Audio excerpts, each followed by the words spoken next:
Let's get it. We're hot.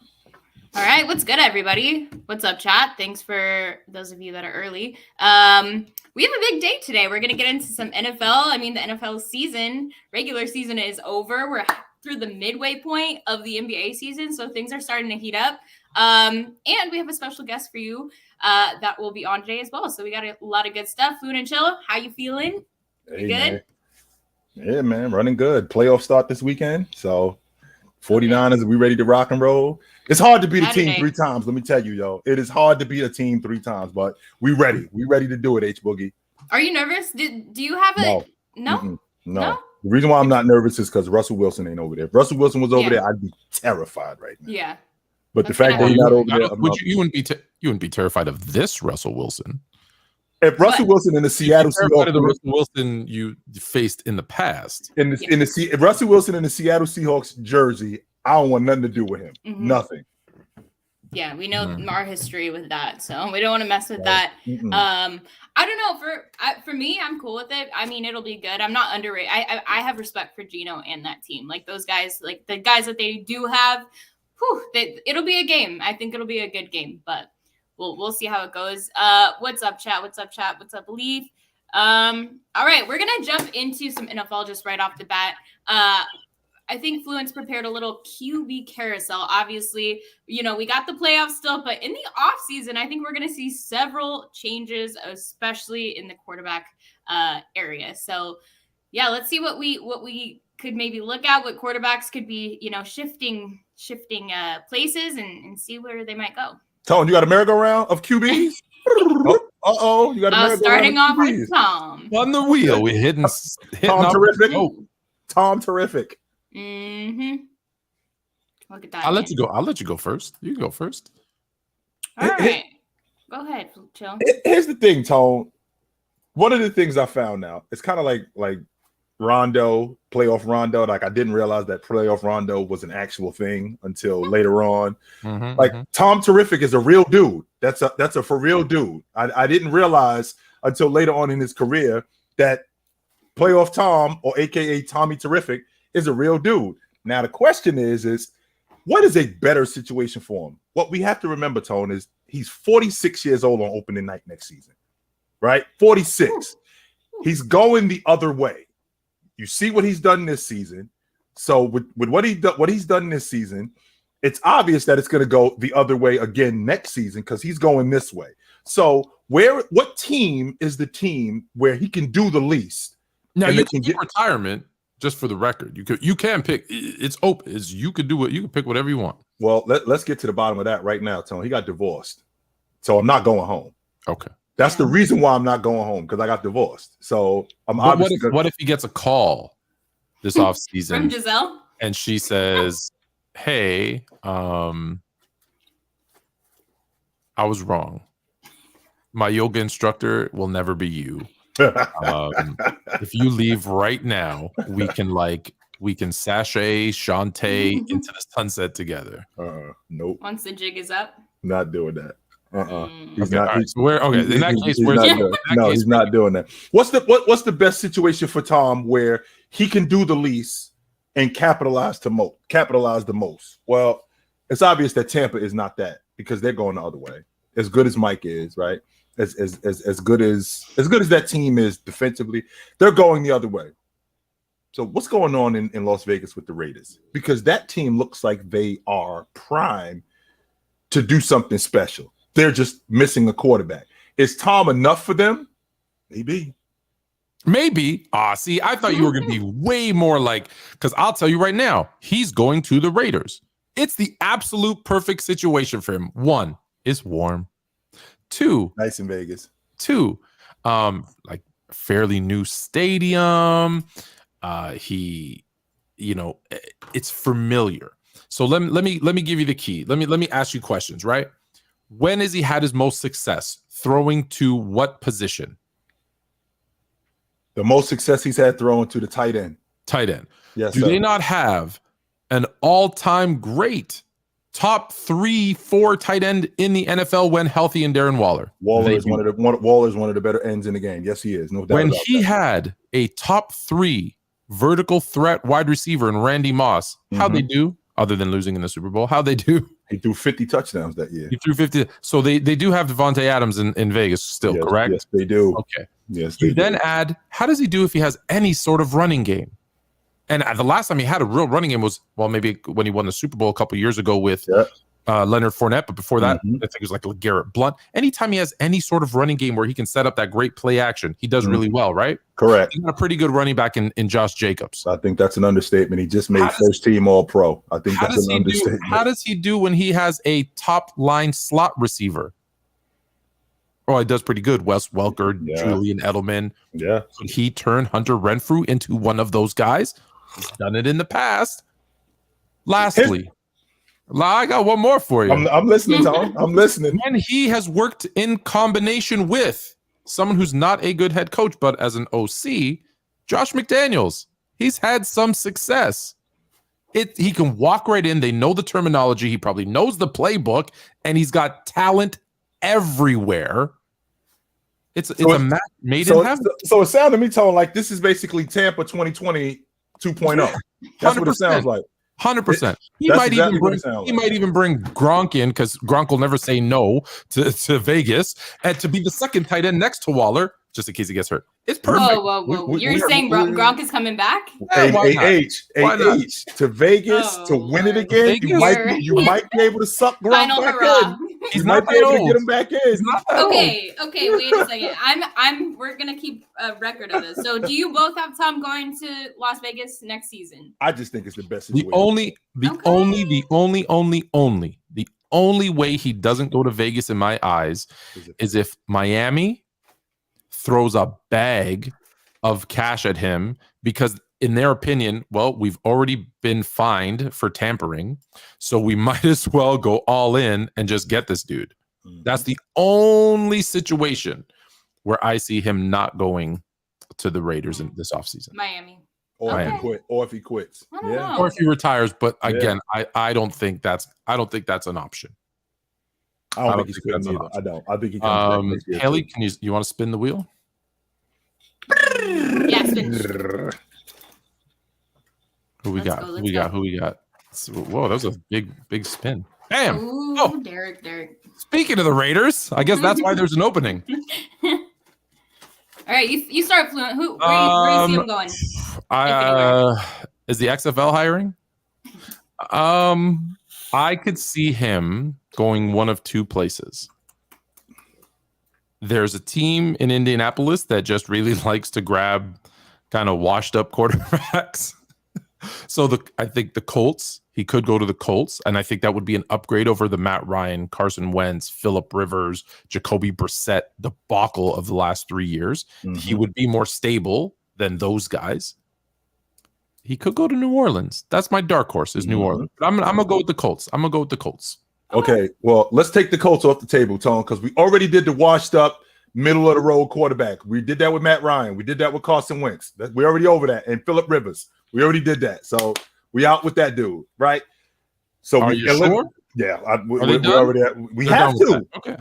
We've already screwed this up. Not once, not twice. Right. 3 times we screwed it up, right? So I think that's over. Now, another team that I think is out, even though it sounds like a good idea, because I'm not sure, Tone, that he's over. I'm not sure that Derek Carr is over. But as enticing as he sounds to come to the 49ers, I think we straight with our quarterback situation. I think we're good. So what? Yeah, I think we're good, Tone. Oh, Fluent, you just wait. Just wait. Hang in there. I know you don't think so, Tone. Hey, Tone. I don't think you're good. You and the rest of the world. Tone, Purdy got the ball looking like, yo, I should have been the dude with the ball from the beginning. So when Purdy goes 12 of 30 with 0 touchdown and 3 picks in his first playoff game, because most first-time playoff QBs stink, you're going to still say that? No, you're going to say, or when he goes 18 for 31 for 230 yards and 2 touchdowns, then it's something completely different. Okay. When it happens, we'll talk about it. If it happens, we'll talk about it. All right, so where's Derek Carr going? Where is Derek Carr going? I love Derek Carr with the Jets. And the reason why I love Derek Carr with the Jets, simply because they stink and he stinks. Like, well, he's still, he could be a bridge for Zach Wilson. He could be a bridge for. I don't think Zach Wilson is over. We can still salvage it. We can still salvage this, Tone. We can. I don't think this is something that's completely unsalvageable. We can salvage this if you bring in the right guy. And if you bring in Derek Carr and let Zach Wilson sit behind him like he should have been sitting behind Flacco, and he can learn, I think we can salvage this. But if you throw him back out there, forget it. You're going to screw him up. All right. You want to spin that wheel, Hailey? It's your turn. Let's go. H Boogie.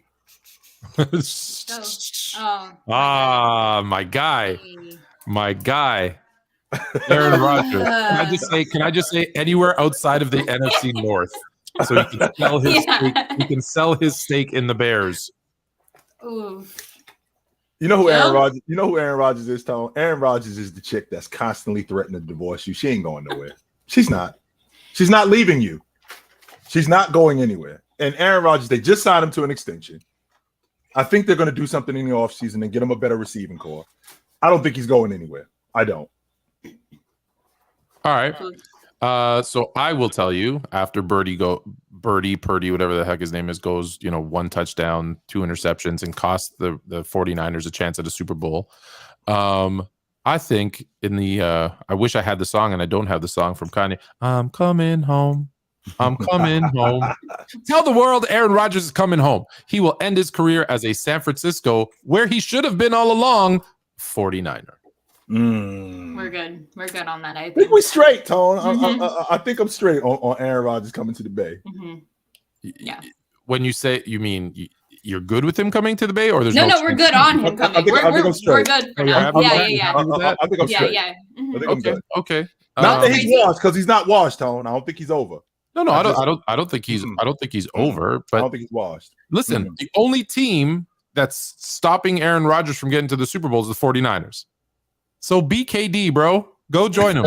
Yeah, beat him. Go join him. That's what I saw. After the little run that they kind of built over the last few games, not necessarily a winning streak, but they're obviously building a little bit more rapport, especially with the younger guys. That was a struggle early on, and his patience was definitely wearing thin. But I think that he's gonna stay. Like, I think he's gonna try to continue it one more season. He's done. You saw the end of that game. Do you think he's retiring or leaving? He's out of Green Bay. That was the last game. If not the Niners, will ever play. If not the Niners? Yeah. No Las Vegas for Rodgers? That could be if Brady retires, that would be my second option for Vegas. Yeah, absolutely. Go back with Tay. Absolutely. Reunite. Yeah. All right, one more time. Do we got one more? We got 2 more. Yeah, we're rolling. We're rolling pretty good. Lamar, who I believe is healthy enough to play, but is smart enough to say, I'm not putting my life on the line for the Ravens. You don't appreciate me? I'm out. I think this knee injury is worse than what they're telling us. Oh, so you think he's not healthy? Yeah, I think this thing is way worse. And this is the second year in a row, by the way, that we got a season-ending injury. I think this injury is way worse. I think that as young as he is, I think these injuries are starting to catch up a little bit more than people are giving him credit for. But another place that I think would be good for Lamar, I like him with the Jets too.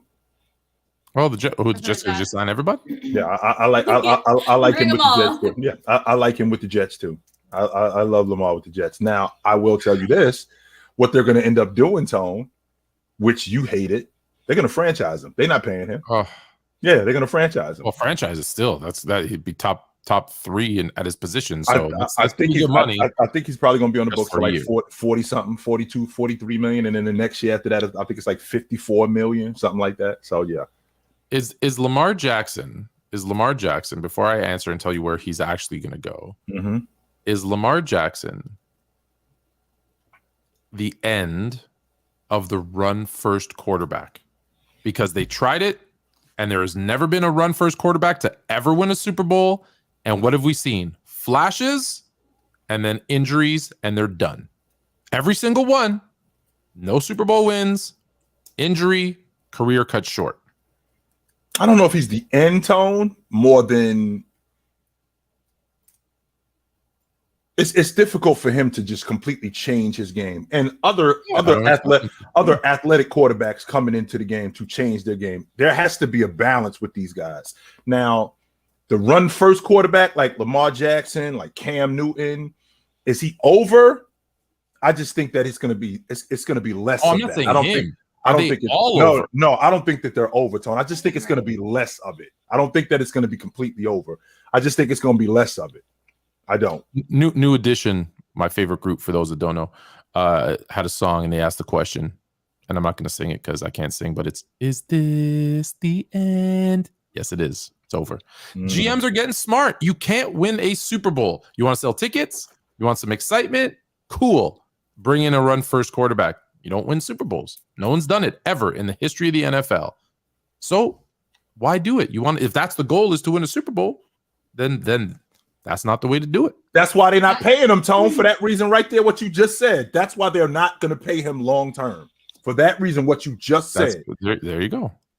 I guess for me, like Lamar obviously is injury prone, but just like we see in a lot of younger quarterbacks, of course they run early and scramble, but maybe as he gets older and maybe if he can hold it together health wise, he can kind of clean that up and keep using his arm. Now you hit the nail on the head, Hailey. If he transitions, because he is one of the, when I say run first, not run first, but it's like one read run quarterbacks that has the arm talent to transition. So maybe you that might be, you might be right there. All right, last one. We're going from the old. Well, we went from the old to the young to, I think, Hailey's favorite QB. Last one. That's not my favorite. That's Jimmy G. Yes, poor Jimmy. I was trying. Listen, I just want you to know, for those in the comments section that are going to say something, I looked for the ugliest picture of Jimmy Garoppolo, and this is what I got. Jimmy G is a good-looking dude. That's a handsome dude right there. Jimmy G is a good look. Yes, he's a good-looking dude. If he called me on a Friday night, like, yo, let's go hang on, I'm going to hang out. Beers? He's buying though. He's buying. Yes. Jimmy G called me on a Friday night, like, yo, let's go hang out. I'm putting on my freshest gear and I'm going to hang out with that dude. Yes. Yes, go ahead. Oh, go Fluent. No, you go. No, go ahead. Well, I was going to say, Chill, you start us off. What do you think? Well, again, we talking about a guy. I think he's in the same space like Tom Brady in the aspect that his injuries put him in a space where he's got to be on a crew where he's not carrying them. Not only is he not carrying them, he's got to do the least and get the most. So if he could get on a crew like the Raiders, right? If he could get on a crew like the Jets, that would help him out because he doesn't have to do that much. And we know who Jimmy G is in terms of him being injury prone. So we don't have to put him in situations where he could possibly get hurt because he can hand the ball off a lot, right? We could put him in, we could put him in dink and dunk packages. That way we can preserve him, as opposed to if he's in Indianapolis where he's got to throw the ball 40 times a game, right? If he's even in Indianapolis where they got a really good running back, he still would have to throw the ball a lot. So I like him in Tennessee too, Tone. So you think Tennessee's moving on from? Yeah, I do. I like him in Tennessee too. Yes, I do. Because he wouldn't have to throw the and not would he not have to throw the ball that much. He would be in an offense that's run heavy, and that I think is conducive to his skill set. Of all the players of all the quarterbacks, you want them all signing with the Jets. I think he's the one that actually ends up as a Jet because he is exactly what you want in a bridge quarterback. He is open to mentoring younger quarterbacks. Mm-hmm. He doesn't have a lot of years left. Let's be honest. No, he doesn't. He is safe, right? That's the whole thing about Jimmy G. Jimmy G is not going to blow you away. He's not going to win games. He's not going to throw 5 touchdowns. He's going to be safe. He's going to manage the game.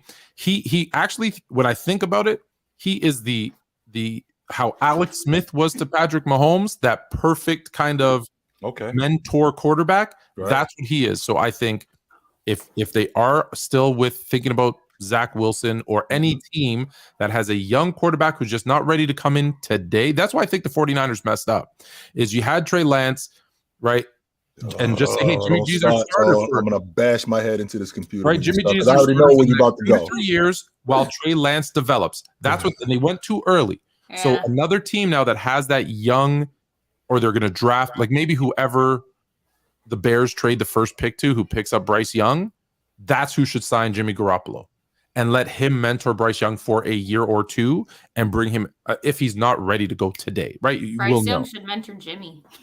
Well. Kidding me? No, I'm just kidding. I think people are too hard on Jimmy because I don't know. I see there's potential. Is he going to win you a championship? He'll come close, but he needs that defense backing him up. He needs that run game to be extremely strong. Like you're right, he's not going to pass his way to a Super Bowl, no doubt about it. But I like that. He maybe mentoring a younger quarterback. I like the Jets fit a lot. All right. Since we on the subject, Tone, of the number one pick, I got a question for you. So how about if I pick the telephone up and I call you and I go, hey, Tone, that number one pick that you got, instead of trading it, how about you hold on to it? And how about you hand over Justin Fields? And I'll give you my number 4. Let's say I got the number 4 pick in the draft. And I got the number 4 pick in the draft, and I got a 3 that I can give you. How about you hand over Justin Fields? Because Bryce Young is your guy. Okay. Are you interested? 100% I'm taking that call, and here's why. And I've said this. If I'm the Bears today, knowing that I need help on the D-line, on the O-line, at wide receiver, pretty much everywhere, right? I love Justin Fields, but I'm not sold that Justin Fields is the next Patrick Mahomes, right? So I'm listening. And here's what I say. What would you give me for the first overall pick? What would you give me for Justin Fields? And whichever has the better package, I'm taking it. I'm taking it because I'm comfortable with Justin Fields. I also be okay.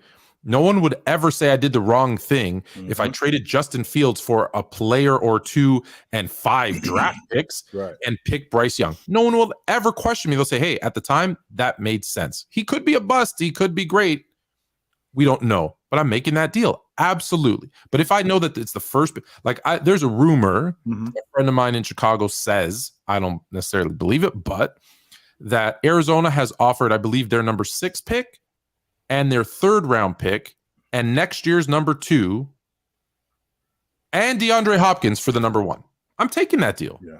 I'm taking that deal. I'll move down. I'll move down to 6 if I get 3 picks and an all-pro wide receiver to help out my young QB. Right. Taking that all day long. So absolutely everything's on the I'm taking your call. Yeah, absolutely. 100%. Okay. That's good stuff. I like it. Real quick before we move on, OG, somebody asked, or Travis Williams asked, what do we do with Trey Lance? Any thoughts on him? What do we do with Trey Lance? Tone already brought it up, and it's making me nuts, right? Tone already brought it up. The plan was working.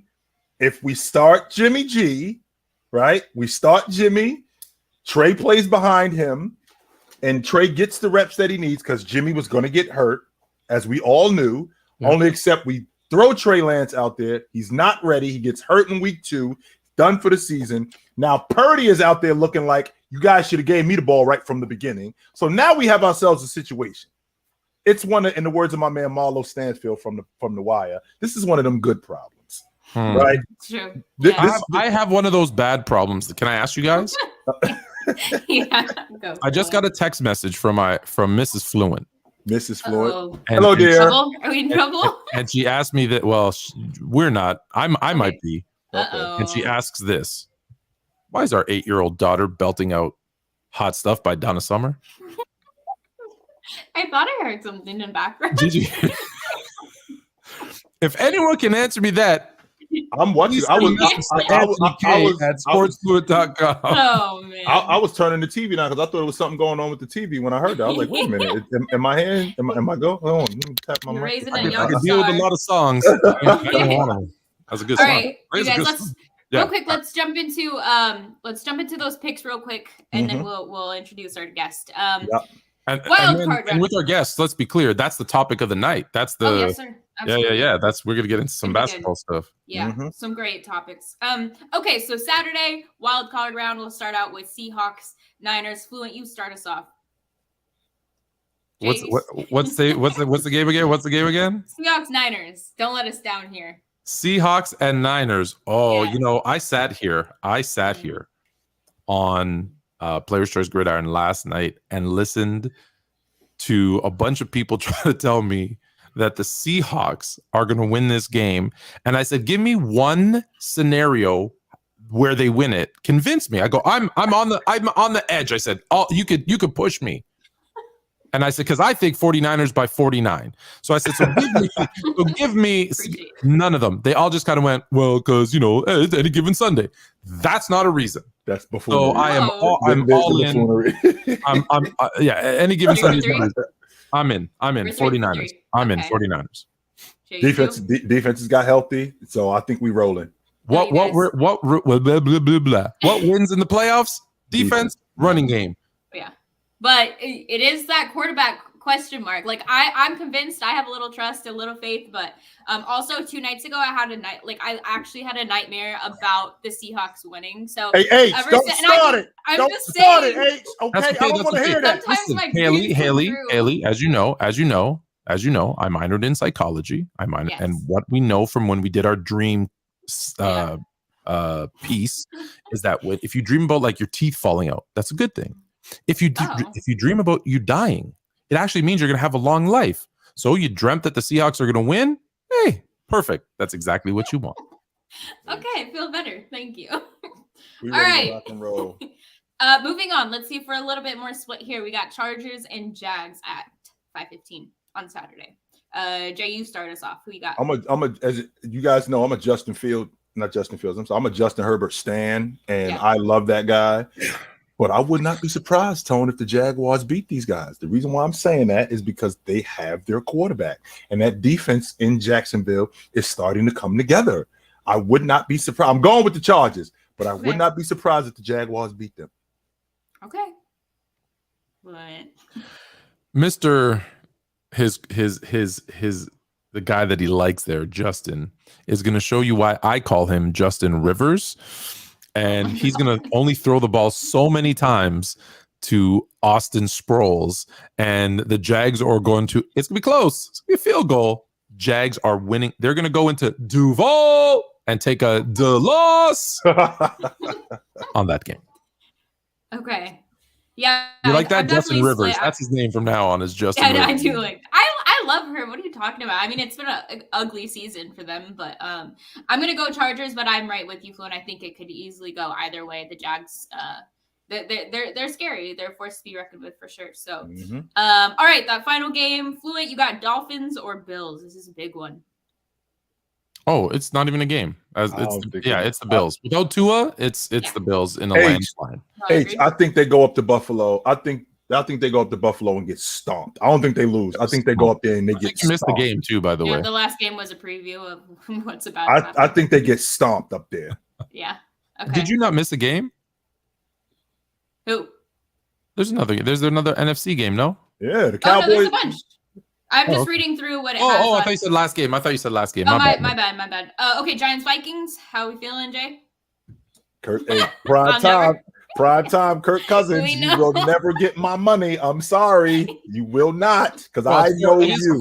It is a 4 o'clock where he does have a winning record. He's like 66-42 or something. It is 4 o'clock in the dome in the playoffs, which means that the bets are higher. You are not getting my money. I'm sorry.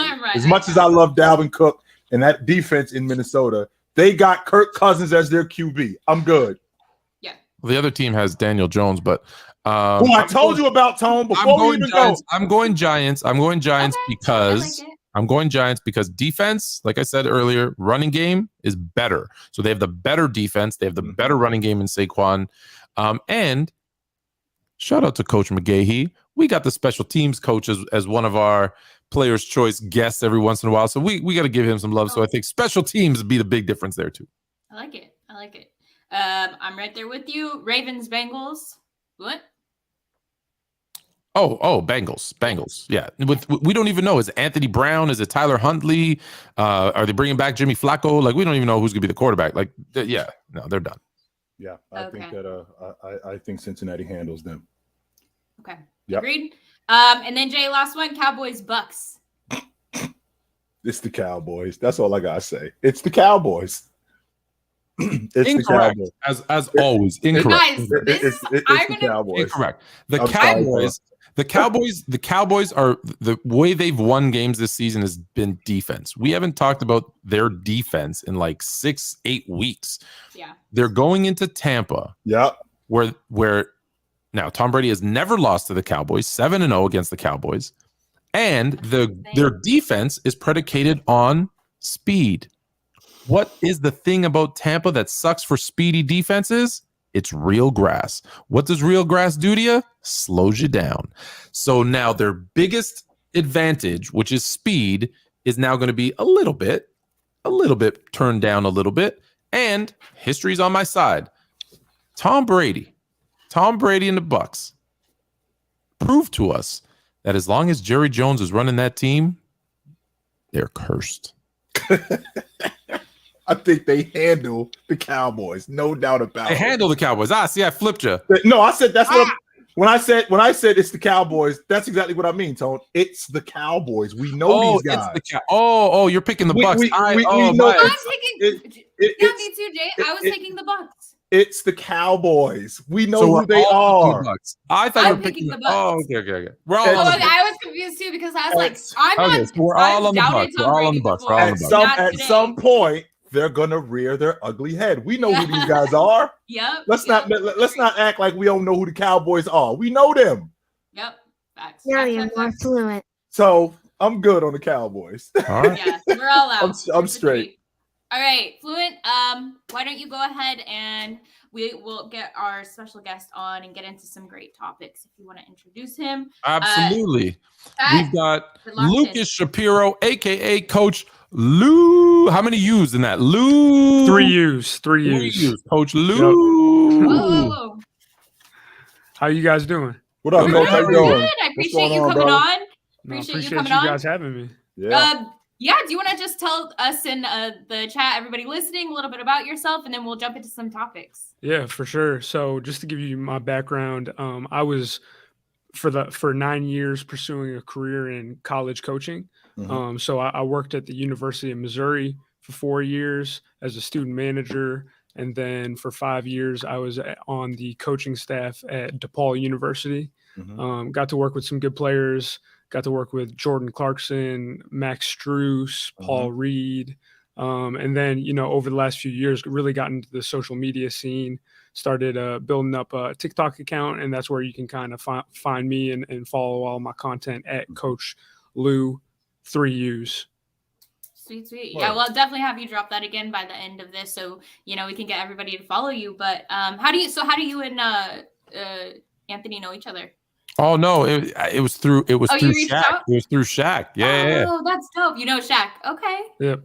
That's awesome. Mm-hmm. Sweet. Well, yes, we've been doing our podcast for about almost a year. I think it's been a while, at least the three of us together. But yeah, we just talk hoops. So we saw the email you sent us over, so we'll jump into some of those topics. I love this first one. It was a great. Which one do you want to do first? Which one do you want? Let's start off with the first one. Sweet. Yeah. Let's start off with the first 55 one. players? Yeah, okay. let's do it. I love this piece. All right. Let's see if I'm ready for it. Oh, yeah. My tech game is on point, I think, today. Bam! All right. So, Kevin had this tweet and he said, there are currently 55 players averaging over 20 points per game. The all-NBA record is 31. The number of qualifying scores to log 20 plus in recent seasons. And there you go. You got 27, 31, a bunch more, but nothing is even coming close to 55 players. So, yeah. That's almost double. Wow. Yeah, it's crazy. So Lucas, you're familiar obviously with the game and the players. So what does this kind of bring out to you? And do you think the amount of players, it's almost double? And so do you think that increase of, high scoring games, is that good for the game? Is that bad for the game? What has it impacted that, whether it be the rules, the reffing, the calls? What do you see in that? Right. I think, to be honest with you, I'm really not sure how I feel about it. On one hand, it's a stars game, right? The NBA, the league, that's what it's about. It's about the stars. And, but at the same time, it almost feels like the scoring is getting a little too inflated that I don't know if does it make the game less fun to watch. To me, no. If we're looking at the league overall scoring average, like we're teams are averaging 113 points per game on average, which is up relative. I mean, that's the highest it's been since 67, right? Wow. And I don't know if but the thing that's I'm struggling with is I can't figure out why. Is it teams aren't playing defense? Is it the pace is higher? Is it because they're shooting more threes? So to be honest with you, I from watching the game with my own two eyes, I haven't really noticed players slacking off on defense or teams not maybe doing anything different schematically. But I think the game's in a good place. But at the same time, these numbers they're getting ridiculous, right? Mm-hmm. Yeah. That's interesting. That's interesting that you say that, because I think I disagree with every single point there, Lucas. Listen, we know for a fact in the early 2000s was the lowest scoring era in basketball, pretty much history since the shot clock. And they purposely put in rules because it wasn't entertaining. We were seeing games of 79, 75, 84, 72. Like, it wasn't fun to watch. It was so defensive that they said, hey, we need to get scoring back into the game. So they made rules, the 3-second rule. They allow zones. My favorite part is that people think that zones stop teams from scoring, and Jay knows, because that's why he's immediately shaking his head. As a player, you love zones because there's always pockets of zone. It's easier to score. Right. In fact, if you look at the NBA statistics, when teams play zone, the opposing team is scoring more per possession versus zone than man-to-man. Right. So 3-second rule, which opens up the lane. You have zones, which get scored on more easily. Mm-hmm. They are much better, not much better, but I think the 3% or 4% that they shoot 3-pointers, they're 3 or 4% better than they were 20 years ago. Mm-hmm. That 4%, when you consider they went from 10 or 15 to 40 threes a game, well, that 4%, 3% shooting better makes a huge difference. What else does it do? To the point of the pace, this is what I see, is that, longer shots means longer rebounds. Longer rebounds, more fast breaks, more easy buckets. You don't have anybody standing in the lane. And when you say people not playing defense, I do see a lot of people not playing defense. And it's because they're like me. I was a scorer. I'd like to stand there and do nothing on defense and rest so that I could put all my energy. I'd have a hobbled knee. And the second I went on to offense, I was fine and I was sprinting again. So I think it's all of those things combined, but I don't think it's good. And the reason I don't think it's good is because viewership isn't going up. It was, and now it's like, every game's like an all-star game. When we see 154 to 145, I don't think that's good. And I think they're going to do something to change it. Well, I also think that when you think about the offense in the game in terms of teams offense, it's not just give the better teams in the game. It's not just give this guy the ball and get out the way. No, it's a lot different than that. Like the Golden State Warriors, they got a lot of action off the basketball where they make other teams play defense. That wears on teams late in games, which would explain why you see these teams with these outbursts in the third and the fourth quarter, because by the third or the fourth quarter, these guys have been playing defense, like the Warriors have been making these teams play defense for as long as they have. Cleveland is another team, and they also get a lot of stuff. The Cleveland Cavaliers also, they get a lot of stuff in transition because of their defense. So when you got teams that are speeding up the game, right, and then you got other teams making other teams play defense for a longer period of time and it wears on them, you would see production offensively from the other teams going up. I think that has a lot to do with it. Now, I will tell you this. I would like to see guys be able to play defense a little bit more so we can see what kind of defenders they are, as opposed to just guys – you get one touch and then that's it, or you being able to rebound or being able to play post defense and be a little bit more physical. I'd like to see that a little bit more, because then I think that what that does is that really gives you a better idea of what this guy is offensively, as opposed to where you can't put really hands on a guy. You can't really tell how good a guy is offensively if it's one touch and it's a foul. Right. So I guess what I'm seeing is, every team, and where I have a problem with watching the game right now stylistically is every team's playing the same offense almost. It's all 5 out. You look at every team, and it really feels like none of them have their own identity. Every team's playing the same way, give or take. There's, a few teams playing big, few teams playing smaller, but really there's just not that much variance in it. It's almost like on a game-to-game basis, you're watching the same teams play over and over again. And to me, that's where, when you watch college basketball, every team's got drastically different styles of play. Some teams press, some teams play zone. In the league, it's also uniform right now that, to me, it has been a little harder to watch on a game-to-game basis because you're really not getting that much variance on a night-to-night basis. So to me, I think that's what kind of makes it hard to watch. But at the same time, I like scoring is fun to watch to me. Right. Like so how do you keep the game entertaining while also finding a way to give more to the defense and finding a way that teams could strive with different styles of play? Well, if you who do you blame? Do you guys like? It's funny. A lot of people praise Steph Curry. He made 3-point shooting cool.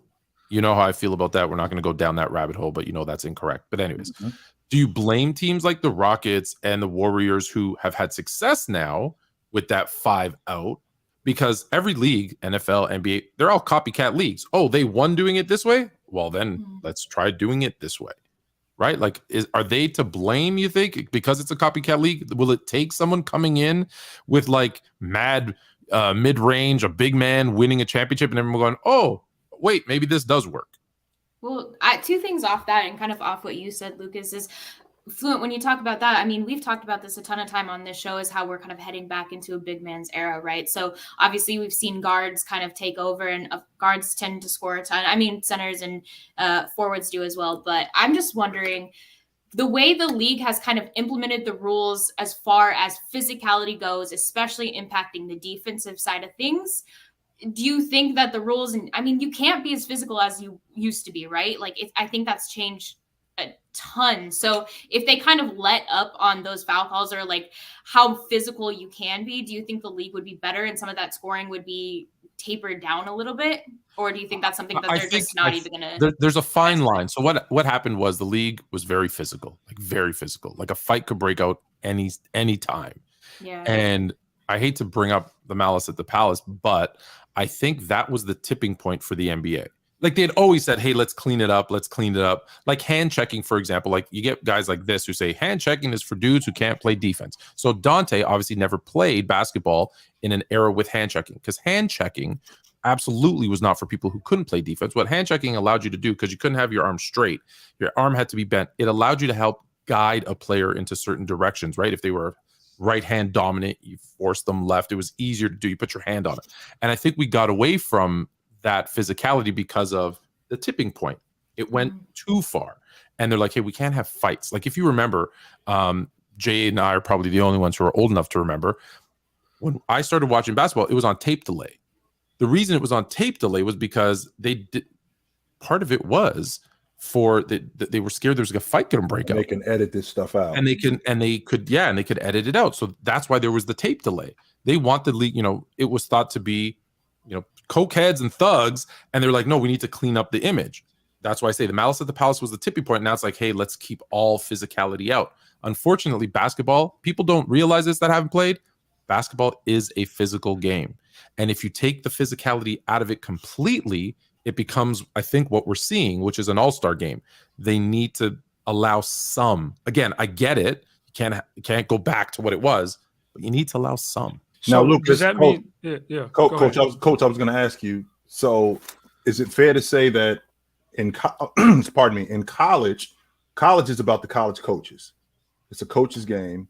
So, in the pros, it's a players' league. So, is it fair to say that the game is more tailored toward the players and what's beneficial to the players, as opposed to in college, where it's more of a coach's game more than anything? Yeah, absolutely. And I was just thinking about this before I came on the show.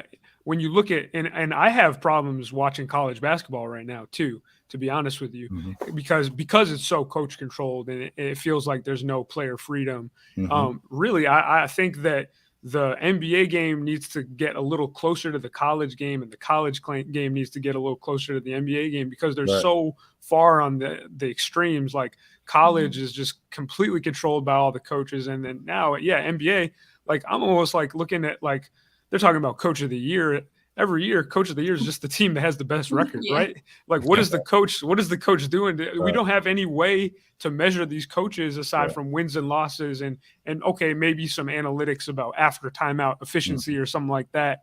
But it's just like the coach now in the NBA, I don't know what differentiates any of them, because they're all playing the same way.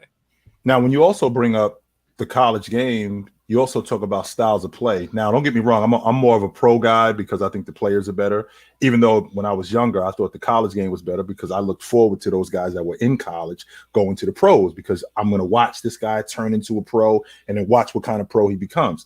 Now, in the college game, coach, you are familiar with how schemes are. You guys still run the offense through the big man. Right. So you may have a little bit of a slower pace because you run the offense through the big man. You might not have the big guy shooting the long ball like they do with the Boston Celtics. Right. You might not have your lead guard pounding the basketball. You might have him speeding. You might have him speeding the game up a little bit more, as opposed to in the NBA where you got 5 guys speeding the game up.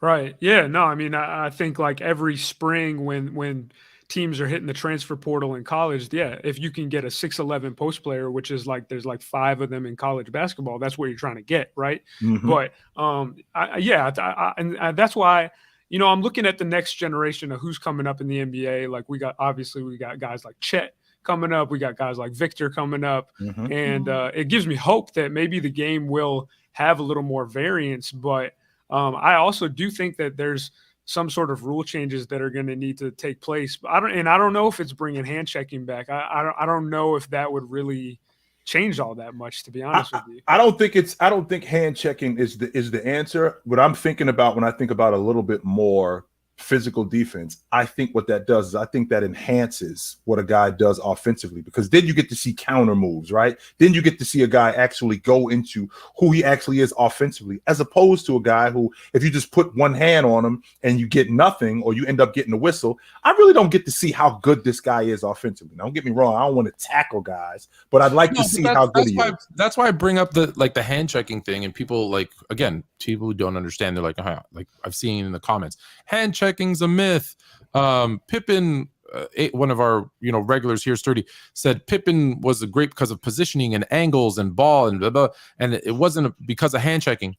Wrong. It's because you don't understand. Hand checking is, when I refer to hand checking, it's not about putting your hand on the guy, although it is, but it's about, now if you touch the guy, it's a foul. Right. Whereas in hand checking, it allowed some of that physicality. So when I refer to hand checking, I mean, like I said, I get to put my hand on the guy. That makes a difference. That creates what Chill is saying. Now you got a counter move. Now you got to know, hey, he wants me to go this way, I'm gonna go that way.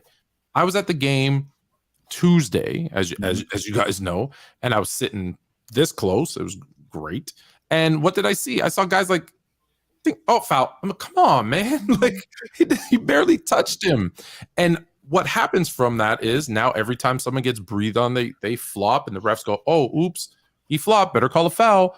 And it snowballed into this worst thing. So that's why I say, if you bring something like that back, if you allow, get rid of the 3-second rule, it allow just for the touching, not excessive, but the touching, the 3-second, which will create some congestion in the lane again, right? Because I love the dunks. Don't get me wrong. They're beautiful. They're fantastic. They get me off my seat. But if it's happening on every other play, it's not good for the longevity of the game. I mean, is it something, this would never happen, but is it something where the NBA needs to go back to 5 fouls instead of 6? That's interesting. But then they have to reduce, they have to cut. My thing is more, they have to cut back on the fouls they're calling. Right. That's which they're heading in the opposite direction. Right. But because they're calling more fouls, and then you're out after every season. They're always adding something. But also, Lucas, how do you feel about? I mean, being that it is a players' league, how do you feel about even this shortening of the season? I know the NBA is a business. I know they want to make as much money as possible, but do you think that would ever be a possibility? I know we've talked about it, but what do you think? I don't think that's ever going to happen. And I'm really curious to see what they end up doing with this midseason tournament too. Yeah, Like the, right? What are we doing? Another horrible thing. Why would that be horrible though? I'd be curious. Why is it horrible? I personally would like it. Okay, why would you like a midseason tournament? What would it do? What would it be for?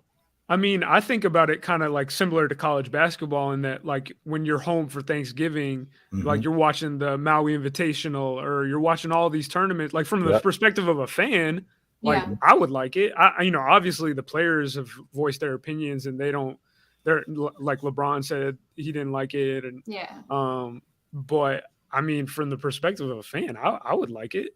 Which is what it's about. Perspective of a fan. Yeah. Okay. But the fact that we're already seeing so little of these guys and then tacking on another thing that they have to show up to, like we don't even get to see stars play like the regular season. You know what I'm saying? It's like, which is, and I get it. I mean, it would be cool. Like as a fan, I 100% agree with you. That'd be dope to see. But I don't know. I want to get to the shooting landscape. But before I do, I want to ask because this one was brought to my attention and it was interesting. Yeah. So the NBA got to a point where scoring was like super high and crazy, right? In the 70s. They added more teams, distributed the talent. It then came down. Then they changed some rules, opened it up, whatever. And scoring came down in the 90s. Again, sorry, in the 2000s. Changed some rules, opened it back up. Do you think it's time for the NBA to expand now with if you think about it, so much more talent has come from overseas. I think 2 or 3 of the top 5 players are from Europe or not from America. Is it time to expand and distribute some of that talent again? Or maybe make the cap a hard cap so we reduce, right? Because if I think back, it was a superstar. Typically, there was 1 superstar and supporting players. Occasionally, you'd get 2 if one was older or if they drafted right and that whatever. But for the most part, it was 1 superstar and role players. Who they built the unit around, by the way. They built the unit around, yeah. And obviously now we're piling up them together. And maybe it's because there's so many. Is it time to expand the league out and distribute that talent again? I think it is time, but I will say I don't know that the talent is super concentrated right now. Like I feel like there's pretty good parity in the league. So I think when that happens, when there's expansion, it's gonna be kind of a weird balance that there's gonna be guys that were like, 20 years ago, certain guys wouldn't be in the league compared to now. I don't know that would make it better immediately, but maybe in the long term. It was said to me. That's why I'm asking the question to you guys. Plus, when I also think about the talent, I mean, we got talented guys in New Orleans. We got talented guys in Oklahoma City. We got talented guys in Atlanta. We got talented guys in Orlando. I think the talent is not to your point.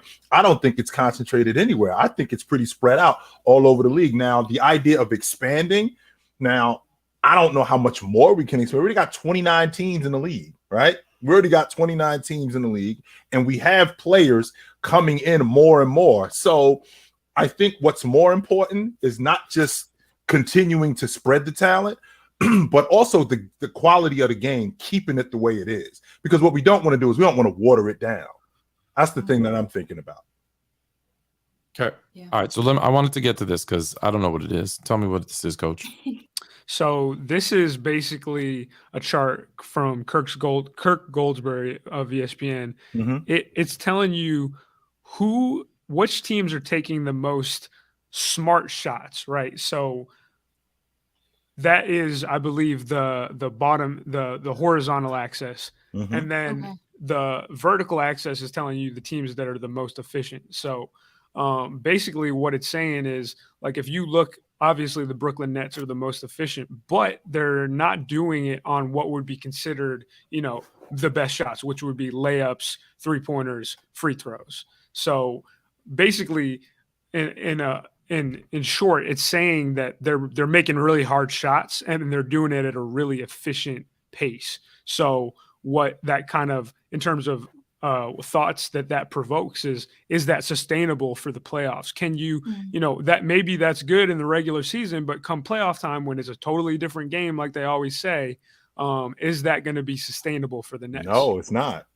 It's not. No, and it's not. ever.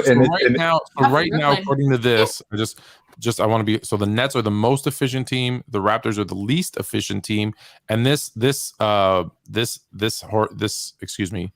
horizontal axis is how many they're taking. And this is strictly jump shooting. Yeah. Strictly jump shooting. Right. So left to right is least amount of jump shots to most. Bottom to top is least efficient to most efficient. Okay. Got you. Which also, to your point, when you just said, Coach, about layups, 3-pointers, and jump shots, which should be in it. Which is it in that order with layups? I mean, the most efficient shots, free throws, layups, 3-pointers. I was actually thinking jump shots, then 3-pointers, but I do understand the logic. I do understand the mid-range, right? Mid-range is less Brooklyn efficient. makes sense for that. No, mid-range, because mid-range is what, like around 40-something%, and even though 3-pointers is 37, you get the extra point, so it's a more efficient shot. I suppose. Right. Okay. But the problem that I'm having with that, Tone, and you and me have had this conversation. Even though it's more efficient, we have a lot of guys who should not be shooting those shots, which would explain why these teams go in the other way. Not only do they go in the other way, we got a lot of teams who shoot bad shots. I talk all the time about Trae Young. One of the reasons why Atlanta is where they are. Trae Young takes a lot of bad shots, which would explain why his team's offense isn't as good as it should be. Because as the lead guard, he should get his guys in position to score more efficiently. Same thing with Minnesota. Minnesota doesn't really do much in transition. They don't get a lot of easy buckets in transition, which would explain why offensively they aren't that good, where they should be a lot better than what they are. My only thing with this, and let me ask you, you looked at it more than I did. Do they account for fouls?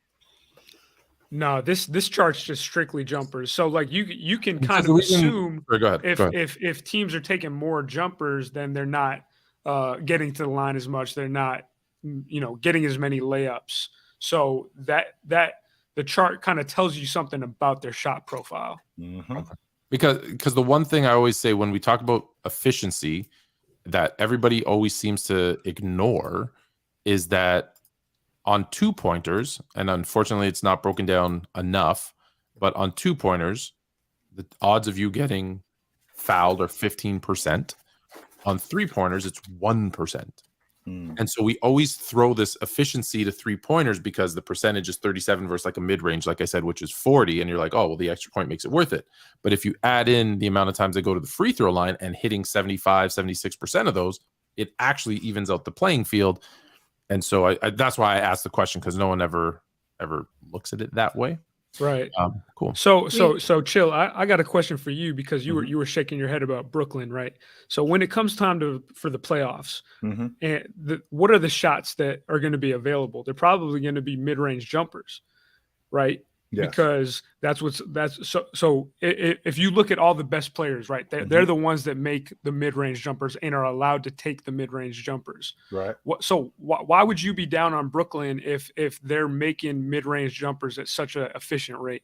The reason why, Coach, is because the exact reason why you guys scheme. So if you're playing against UConn and you're going up against Book Knight, so you know how efficient Book Knight is as a mid-range jump shooter. Well, you know also how player B is how less efficient he is. Now you're going to make him make more jump shots. You're going to put him in a spot where UConn is not going to be able, or Creighton's not going to be able to hide this guy. And you're going to put him in the mid-range and make him shoot more. And the reason why you're going to do that is because you know that in a 5-game or a 7-game playoff series, we can't hide this guy. As opposed to in a 1-game, then it's a lot different. So when you get a guy like Kyrie Irving, who's really good in the mid-range, you get a guy like Kevin Durant, who's really good in the mid-range, TJ Warren, who's really good in the mid-range. What you can't do is we can't hide Ben Simmons in the mid-range. So what we're going to do is we're going to make Ben Simmons more of a jump shooter. So when I watch Brooklyn's offense, where they put Ben Simmons at the top of the zone, or where they put Ben Simmons in the dunker spot, we're going to make Ben Simmons be more of an offensive player, not just an offensive player. We're going to make him more of a shooter as opposed to just letting Kevin Durant or just eating Kevin Durant or just eating Kyrie Irving's production. I think that's where the difference is. All right, so we're going to get into the main topic, which is a quote from LeBron James. But before we do that, we have a couple super chats. And since some of them are specific to you, Coach, and after we do the LeBron thing, you won't be here. I want to jump to those first. So the first one has nothing to do with what we were talking about. But if I can find it, it is right here. It says this one's mostly for Coach. Coach, what type of player would you prefer? A freak athlete like LeBron James and Giannis that can physically dominate a game, or a player like Tatum and KD who are ultra skilled but lack some of the physicality? Oof, man, that's a tough one. In today's game, if you were to ask me this a few years ago, I probably would have said the freak athlete. But right now, the way the game is trending, I'm going with the skilled player. I mean, it's just so obvious on a day-to-day basis that is the player that the league is trying to promote. And it's very obvious, right? Like, those are the players right now. To me, they're more marketable, they're more flashy. Everybody is all into whose bag is better. I'm trying to build around a Jason Tatum or a Kevin Durant because I think that's who the game favors. That's not to say that I don't like Giannis and LeBron. To me, LeBron's probably one of my favorite players of all time. But I mean, look down the league. We got Luka, we got Jokic, we got guys that they're not physical freaks that are dominating the game right now. And athleticism has never, aside from like a 3-and-D athlete, in terms of star players, we got Trae Young. What is Trae Young doing? Trae Young is not a freak athlete by any means, but he's still almost scoring 30 a night. Right. The game is favoring that right now, so that's who I would personally favor. Sure. All right. Okay. I disagree, but we'll go to the next question because I can teach you skill. I can't teach you physical attributes. I can't make you bigger, stronger, fast. Well, maybe I can make you some of those things, but if you're a freak athlete naturally, I can teach you the skill. And it's funny. What kind of skill can you teach? Everyone. That's what skill means. It's something that's teachable that you can get better at. So I can make you a better shooter. Why is Giannis still missing free throws? Why is LeBron shooting 29 from 3? He needs to practice more. Well, LeBron's 137 years old, but he didn't work on that part of his game. Giannis, throw it underhand. You'll shoot 90%. You care too much about the way it looks, which is my problem. But here's the thing. You said Tatum, you said KD, you said LeBron and Giannis. Well, LeBron and Giannis lead teams to championships. KD and Tatum, not as much. Whoa. Careful, not as much. Careful. Not as much, I said. Not as much. Not as much. Next one. This is more for Coach. Oh, well, then it's good that you're saying. But what is the most difficult thing to teach a player on the basketball court? Also, what infuriates a coach the most? I already know the second answer. The second answer, I already know that. The hardest thing to teach, I really think that's just buy-in. I think that's the hardest thing to teach. If you getting guys to buy into the concept of being on a team nowadays is so hard because, right now scoring is, as we've talked about a lot on this show, scoring is showcased more than it ever has been. And that's kind of like what I think Kyle Kuzma was talking about the other day about highlight culture and how it's so popular right now. I think buy-in is really the hardest thing. And if we really get specific into hard skills, what's the hardest skill to teach? I really do think it's on-ball defense. That's probably one of the hardest ones to teach. I don't know how much certain guys get it, and then certain guys I think can possibly never get that. And then in terms of what infuriates a coach the most, I'd say the parents. I'd say the parents.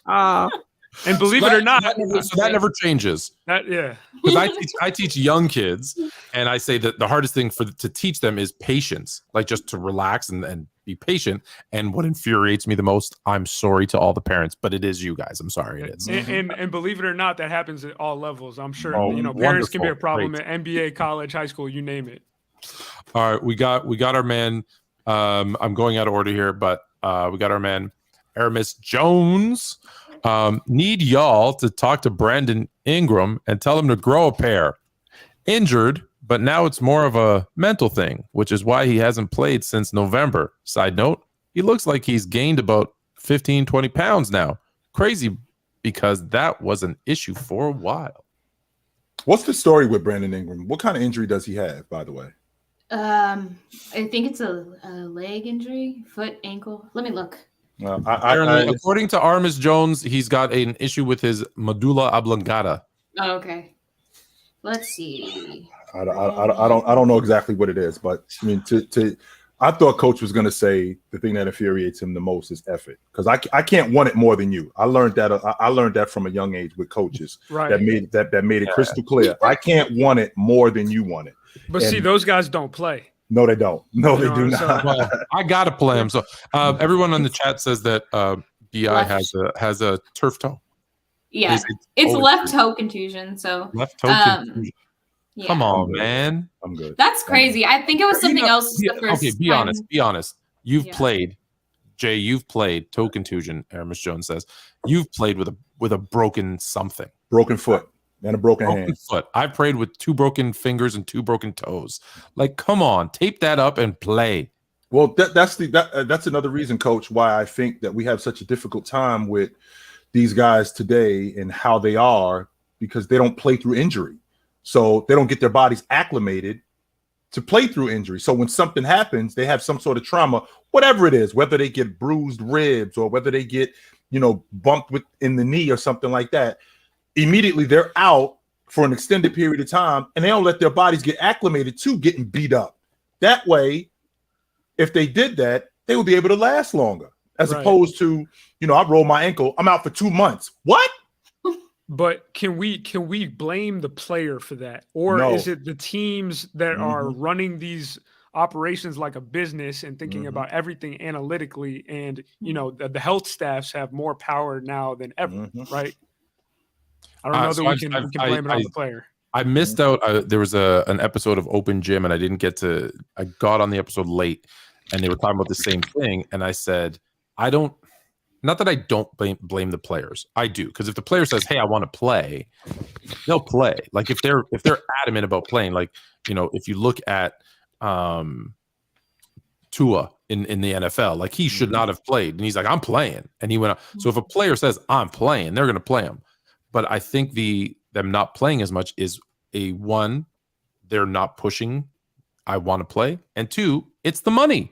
There's so much more money involved that they don't want to take a chance. Whereas back when it was Wilt, hey, let him play 48.5 minutes a game because I'm paying him 50 cents. I don't care. But now I'm paying him. If you were paying Wilt $50 million, he's never playing 48 minutes. No, he's never playing 82 games, right? When you look at the guys who have played 82 games, it's tied. Jordan and Wilt at 9, and then it's like 5, 4.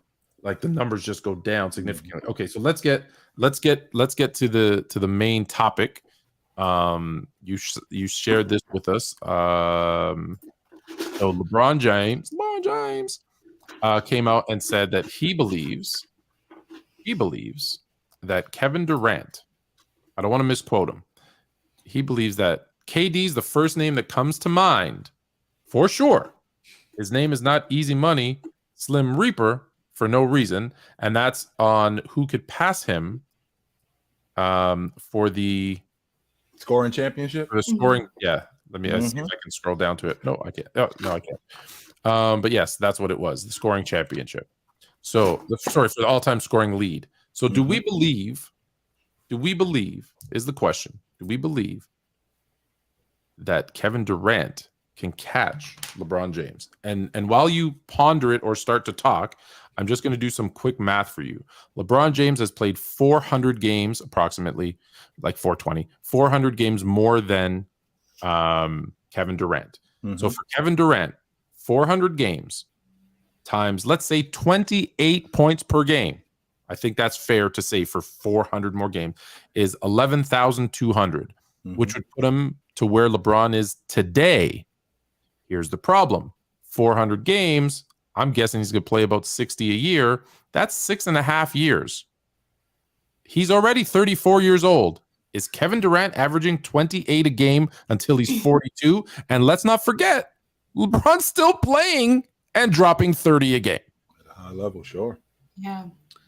You know, I thought this quote was kind of messed up because I felt like it was LeBron putting pressure on KD to catch up to, like, if he doesn't catch up to him, it now looks like a disappointment on KD's end. Right. So I you know, mathematically, I really don't know if it's possible, but there is something to be said that I think Kevin Durant's game could age a little better or longer.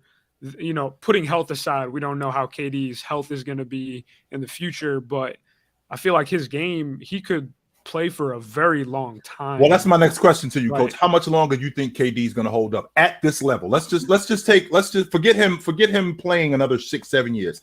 At the level that he's playing, how much longer do you think he's going to hold up? I think he could hold up for a while because, like we saw from the chart, I mean, he's just making jumpers. Like, Right. you know, and he's the type of guy that he could eventually late in career transition into a stretch 4 type of role where he's just making threes. Right. I think he could last a really long time. Maybe not At that putting level, up though? So, I mean, I could see him lasting at that level for another 4 years. So think of Let's put health aside. Let's put health aside. Let's put that into perspective. This is why maybe you're right. LeBron had an ulterior motive saying this. So LeBron would have to retire Of course today. he did. Sure he did. Today, Yeah. Sure he did. No doubt about that. He knows what he's doing. And KD would have to play 7 more years, averaging 25 a game for 7 more years, playing 60 games. He's not lasting to 37. And let me tell you, the only reason he's lasted this long after his injury is because, as we talked earlier, the physicality of the game is gone because he's skinny. And if you could push him and bang him, he would not be. So then if that's the case, Tone, we got to take that off the table because the physicality is not. Yeah, it's gone. So we got to take that off the table. I give him 3. That's as far as I'm going with KD. And now I can appreciate your logic, Coach, when you talk about we got to take barring any injuries. Well, we can't bar any injuries because that's where we've been with KD for the last 3 years. And it hasn't been injuries that are knick-knack injuries. These things are significant. I mean, last year he missed over a month because of the MCL sprain. He sprained his MCL again, which is a reoccurring injury, which now makes that worse, right? Then he had the hamstring the year before that when he missed 37 games, which is basically half the season. So KD's game, and Tone and I have had this conversation with Hailey as well. I think KD is still in it. I think he's still in his prime. I think he's on the other side of it. I don't think that his skill set has diminished, but I don't think he's going to hold up for another 5 years. I don't. Add that all up with the fact that And don't forget, he also missed a couple of years already.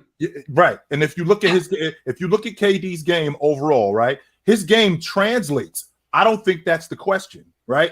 So I think James is going to reach 40,000 points. KD is at 26,000. So in order for him to get 14,000 more points, that's 7 more years at 2,000 points a season. KD is not doing that. And that's even If he hits 40,000, I will change my order. number 1. I have no choice. I have no choice. I said this. People, hey, remember, Chill's the only one he has the receipts. He knows. What did I tell you? I said I have him too, but there's going to come a point where his peak longevity is so long that you're gonna have to reconsider. There's no argument. You're gonna have to reconsider what you're doing. You almost throw the accolades out the window. He's been so good for so long. They just right? The total numbers are just so incredibly much more than everybody else. There's nothing you can do about it. Talk accolades, talk team stacking, talk whatever you want. Doesn't matter. You can't. I will tell you this though, Coach. He is getting to 30,000 points. We already got robbed of Carmelo Anthony. We got robbed 2 years of Carmelo Anthony. We're not going to get that with KD. KD is getting to 30,000. Yeah, he'll get to 30. We're not going to get robbed. He's at what, 26 right now? 27? Yeah, he's at 26. Yeah, no doubt. Mm-hmm. So I also think was the other interesting scoring stat to keep track of is playoff points, right? So KD right now is at just over 4,500, whereas I'm wondering, can he catch MJ, who is at 5,900? What? Where did this? I gotta ask you guys. You specifically Coach and Hailey, because you guys are younger. No one gave a crap about total playoff points until a certain individual James had added up regular season and playoffs to pass Kareem. James. No one in 75 years talked about it. Why is that a total point narrative right now? And if that's the case, if we're going to start talking total points, is Tony Parker a better playoff scorer than Steph? Because he's got more playoff points than he does. Thank you. I like that. I mean, you have to take it in totality. I mean, what do you value? It's just like everything else. Obviously, I think it's just more for stats' sake. It's something to look into. But I mean, I don't take. We look at per game. We look at per game in the NBA. That's what we do. When you play 80 games, you look at per game. Yeah. At NFL, fine. You talk about totals. No problem. They only play 16, 17 games, 14 games a few years ago, but it's all right. So does it mean anything? So you brought it up, Coach. My bad. You brought it up. So if he passes MJ, does it mean anything?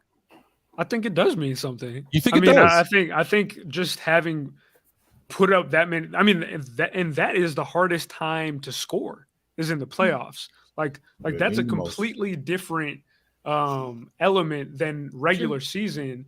To me, I think it does mean something. And you mentioned Tony Parker too, who I personally think is very underrated. Sure. Not saying that he's better than Steph Curry, but I mean, I think it would mean something. I'm not saying that it means he's better than Michael, but I think that it really would if he gets there, and he will have to score a lot in the playoffs to get there, but and we'll need a couple runs for it to happen. But if he's number 2 all time in playoff scoring, I think that makes his top 10, top 5 case.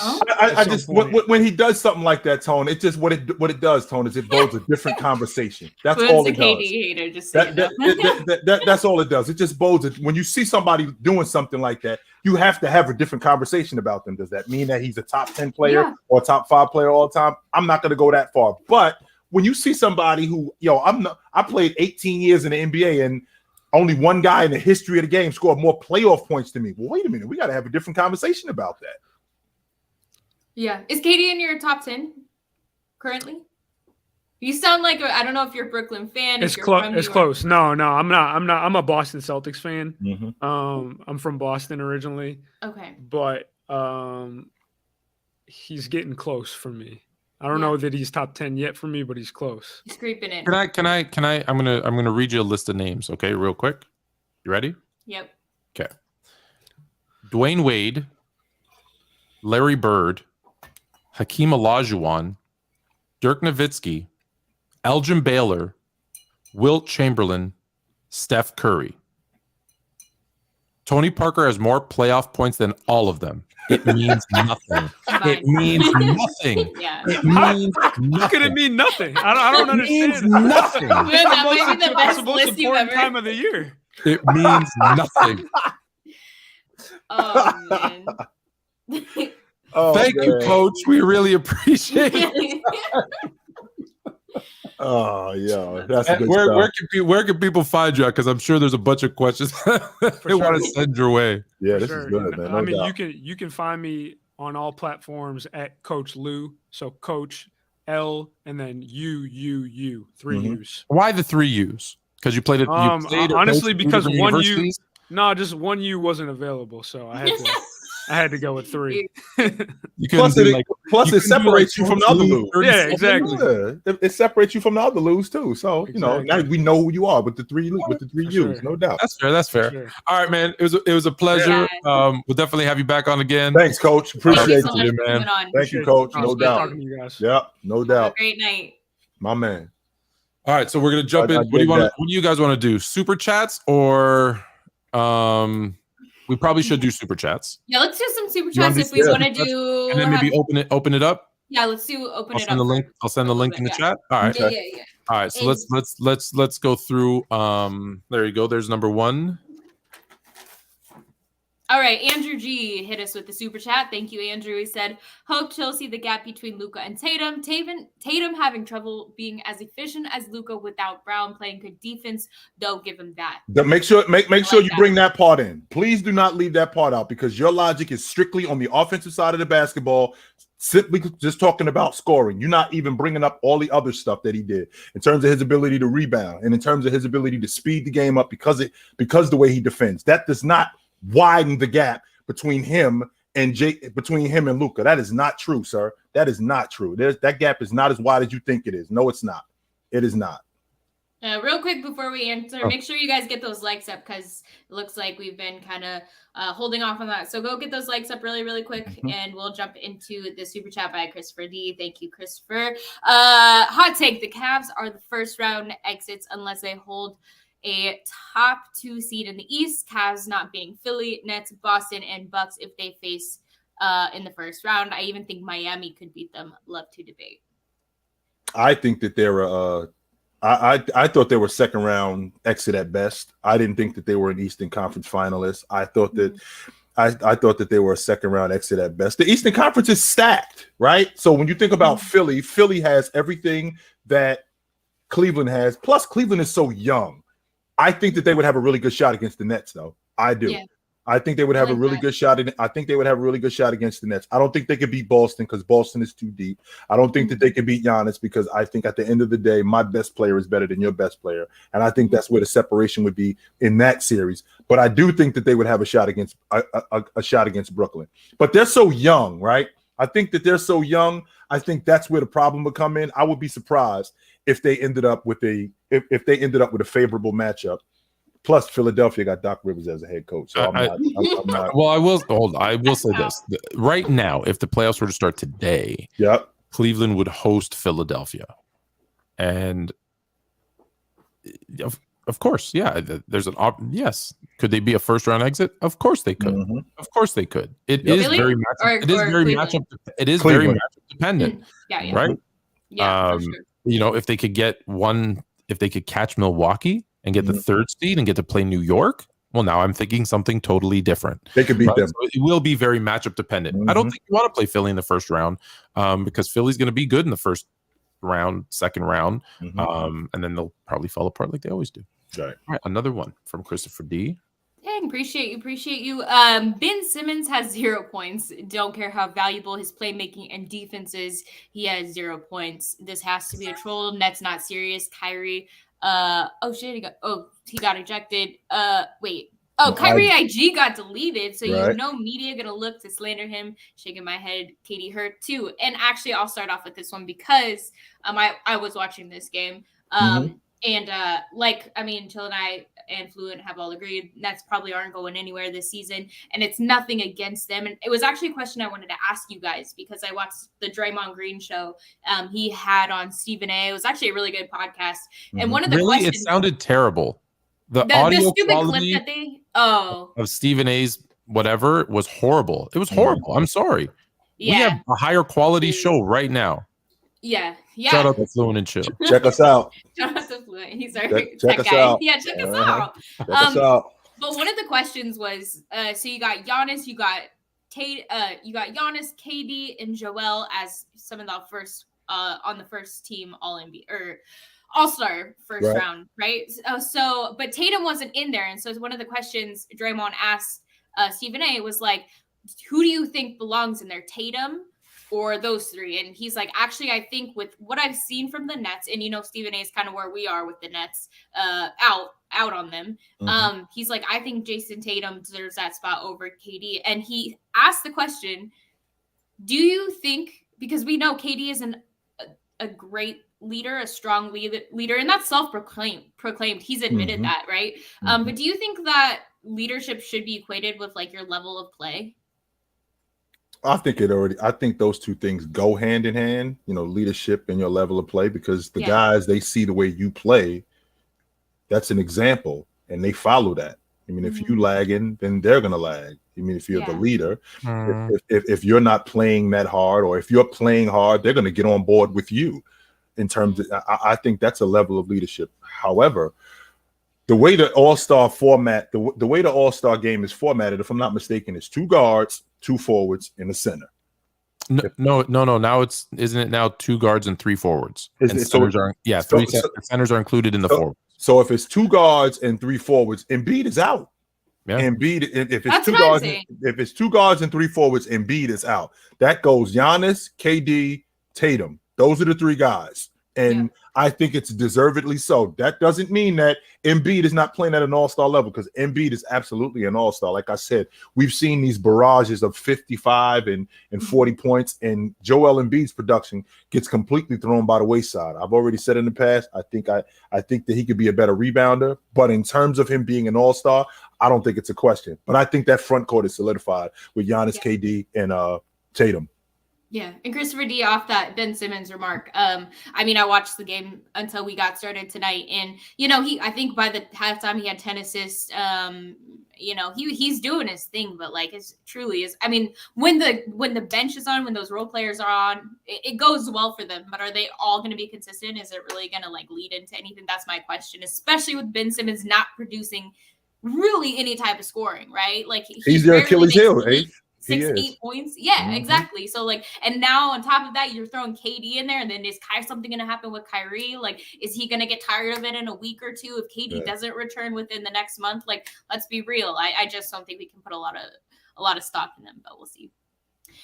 Webslinger 999. If the early 2000s rules were boring, should the NBA revert to the late thousands, early 2010s rule? No gather step bullshit, slightly slower pace, slightly stricter travel carrying and foul calling, etc. Fluent. It's interesting. I think they are cracking down on the traveling. The last few games I've been at, I think I went to 2 or 3 games the last couple of weeks, and I've been noticing more travel calls, more carry calls. So I think they are cracking down on it. The gather step has been written into the rule book. So that's now allowable. So that's not going to change unless in the offseason they take it away. But I think if they just call the rules that are in place, like it's one thing to have a gather 1-2. Right. I'm seeing gather 1, 2, 3, 4, 5. Yeah. Oh, I'm seeing it all the time, especially with John Morant and like Jordan. No, John Morant's a carry. John Morant, like every crossover, his hand like goes all the way under the ball, and he runs with it too, Tone. It's almost like he's cuffing. It's like a football, almost like he's cuffing the ball and then running with it. He's a run. He'd be a good running back. But then it's Jordan Poole who has like one extra little step, and they call it every single time. Like they let stars get away with it. Oh, stop! I'm just saying. If you said anyone but a warrior, I would have been with you. I was just thinking Jordan Poole deserves everything that's coming, but sounds like it. Yeah, that's what it sounds like, Tom. A big problem. Double P, what would impact today's game more if implemented? Jordan era illegal defense or hand checking? I think hand checking would impact, and the reason why I think hand checking is because again, you'd have to play through contact. And a lot of these guys, because they're so used to the whistle blowing as quickly as they do, they don't play through contact. Add that to the fact that there aren't very many offensive players in the game that have a lot of counter moves. And what I mean when I say counter moves, where if you hand checking somebody and I'm able to beat you to a spot, then you got to counter that. And I don't think that there's a lot of guys who have a lot of counter moves when it comes to stuff like that. Who's the guy that There's a great clip. There's a great clip of Jordan against the Knicks where he goes baseline and you can see they block him off, the hands in the way. He turns back like he's going to go middle. They adjust. He then reverses and goes back baseline and dunks it on, I believe, Patrick Ewing. It's a great play of what he's talking about is that counter move where they give you something, you have to, then they try to give you something else and you retake it. Like that's what what we're saying is that you have to have that ability. Whereas now it's, I'm going to go this way. I'm a fake one way. I go the other way, and I'm gone because if you touch me, it's a foul. So you can't. So now I go to the lane. The illegal defense is interesting. You can't do it because now there's zone. Right. So that's you can't have both. Illegal defense wouldn't impact the game as much because the thing with illegal defense, 2.7 times. That's how much it was called per game. 2.7 times. It wasn't as people want to make it a big deal. You couldn't play zone. You kind of could. There was disguised zones. There was above the foul line where you could lay off your man. actually, if you read the rule, depending on where you were on the court, you could be 12 to 16 feet away from the person you were defending. Right. So although there wasn't zones like we know today, 16 feet is 12 feet. That's the free throw line to the rim. That's how far away you can be from your guy. Be away from your man. That wasn't a good play because you get, there was no 3-second rule, so the guy could camp out and then it's an alley-oop and you're done. So, again, because of they can't call it all the time, it's hand checking because again, it's what Chill said, playing through the contact for sure. Chill, who's one of your who do you think has those counter moves right now in the NBA that you like or that kind of stands out to you? Jason Tatum is a guy like that. Kyrie Irving is a huge. Jason Tatum's your answer for every question. Yeah, that's not true. Your go-to. You're right. Kyrie Irving's got great counter moves. Let's see, Jason Tatum, Kyrie Irving. In terms of Kevin Durant's got great counter moves also. James is another guy. I think anyone you see with good ball, I think anyone you see with good ball handling, because they have to. I'll give a guy that maybe you don't think of, but like the Lukas and the Jokic's of the world. If you look at the way they when they turn their back because they're not athletic as everybody else, they have to have better footwork, and they do. So Luka I think is phenomenal. That's how he gets his shot off. You'll see him go one way, other way, trick you, come back around, and then how'd he get open? Well, these are the elite guys. Watch what he did. He juked you. Yeah. He did like a football move where he set you up for the route and then went one way and you thought you anticipated and he went the other. Yeah. I think there's there's more guys than you think, but because they don't have to, you don't see it. And I think we're missing out because those guys that I mentioned, those are the elite guys. I don't think that there's a lot. I don't think that there's that many in a league of over 400 guys. I don't think that there's that many great offensive players who have a lot of counter moves. I don't see it. I see guys with counter moves, but of those 400 guys, I think it's less than 10%. Okay. Aramis Jones, thank you always for your super chat. We appreciate you. About that last night. Yeah, you've been dope. So literally sponsoring the show on your own. We appreciate you, man. Do y'all believe CJ McCollum will be at least a one-time All-Star? He's actually having a great season considering his extremely rough start to begin the season, but his numbers are up there right now with a lot of players and was Zion and BI out. I was thinking about the guards in the Western Conference, and I'm trying to figure out if there's. Let's see. We already got Luka and Curry starting, but then after that you got Ja, you got Book, and then it gets murky for me in terms of guards. When I think about the guards in the Western Conference, and some of the guards that I think should have even been there weren't even there. Right? Like Fox. Where was he? Why is Sabonis not an All-Star? Are you kidding me? I think Fox is an All-Star. I think Fox is an All-Star. I think Ja's an All-Star. Right? Book. Now it gets tricky because I'm thinking about CJ McCollum. I'm thinking about what he's been doing with that unit, and I wouldn't be surprised if he made the All-Star team. That would not surprise me at all. That's true. CJ McCollum is going to be the person that we say at the end of the season, how was he not an All-Star? Mm-hmm. Right? There's always that one or two, we always have the snub conversations. Is that who he is, Tony? Is he Ron Harper? Is he Kendall Gill? Is he that guy? Like he's that guy. Okay. He's that guy that at the end of the day, when you're like, he was never an All-Star, really? Really? Not one time? He never. But the problem is when you look at Curry, Luka, Booker, SGA, Dame, he's unfortunate. Right. That he's, there's 6 spots and he's 7 or 8, he's 9, whatever. He's just outside of that, right? Mm-hmm. Like I always say, I bring up Dominique Wilkins a lot. Scoring titles. How many does he have? 2, I think. How many times did he finish second?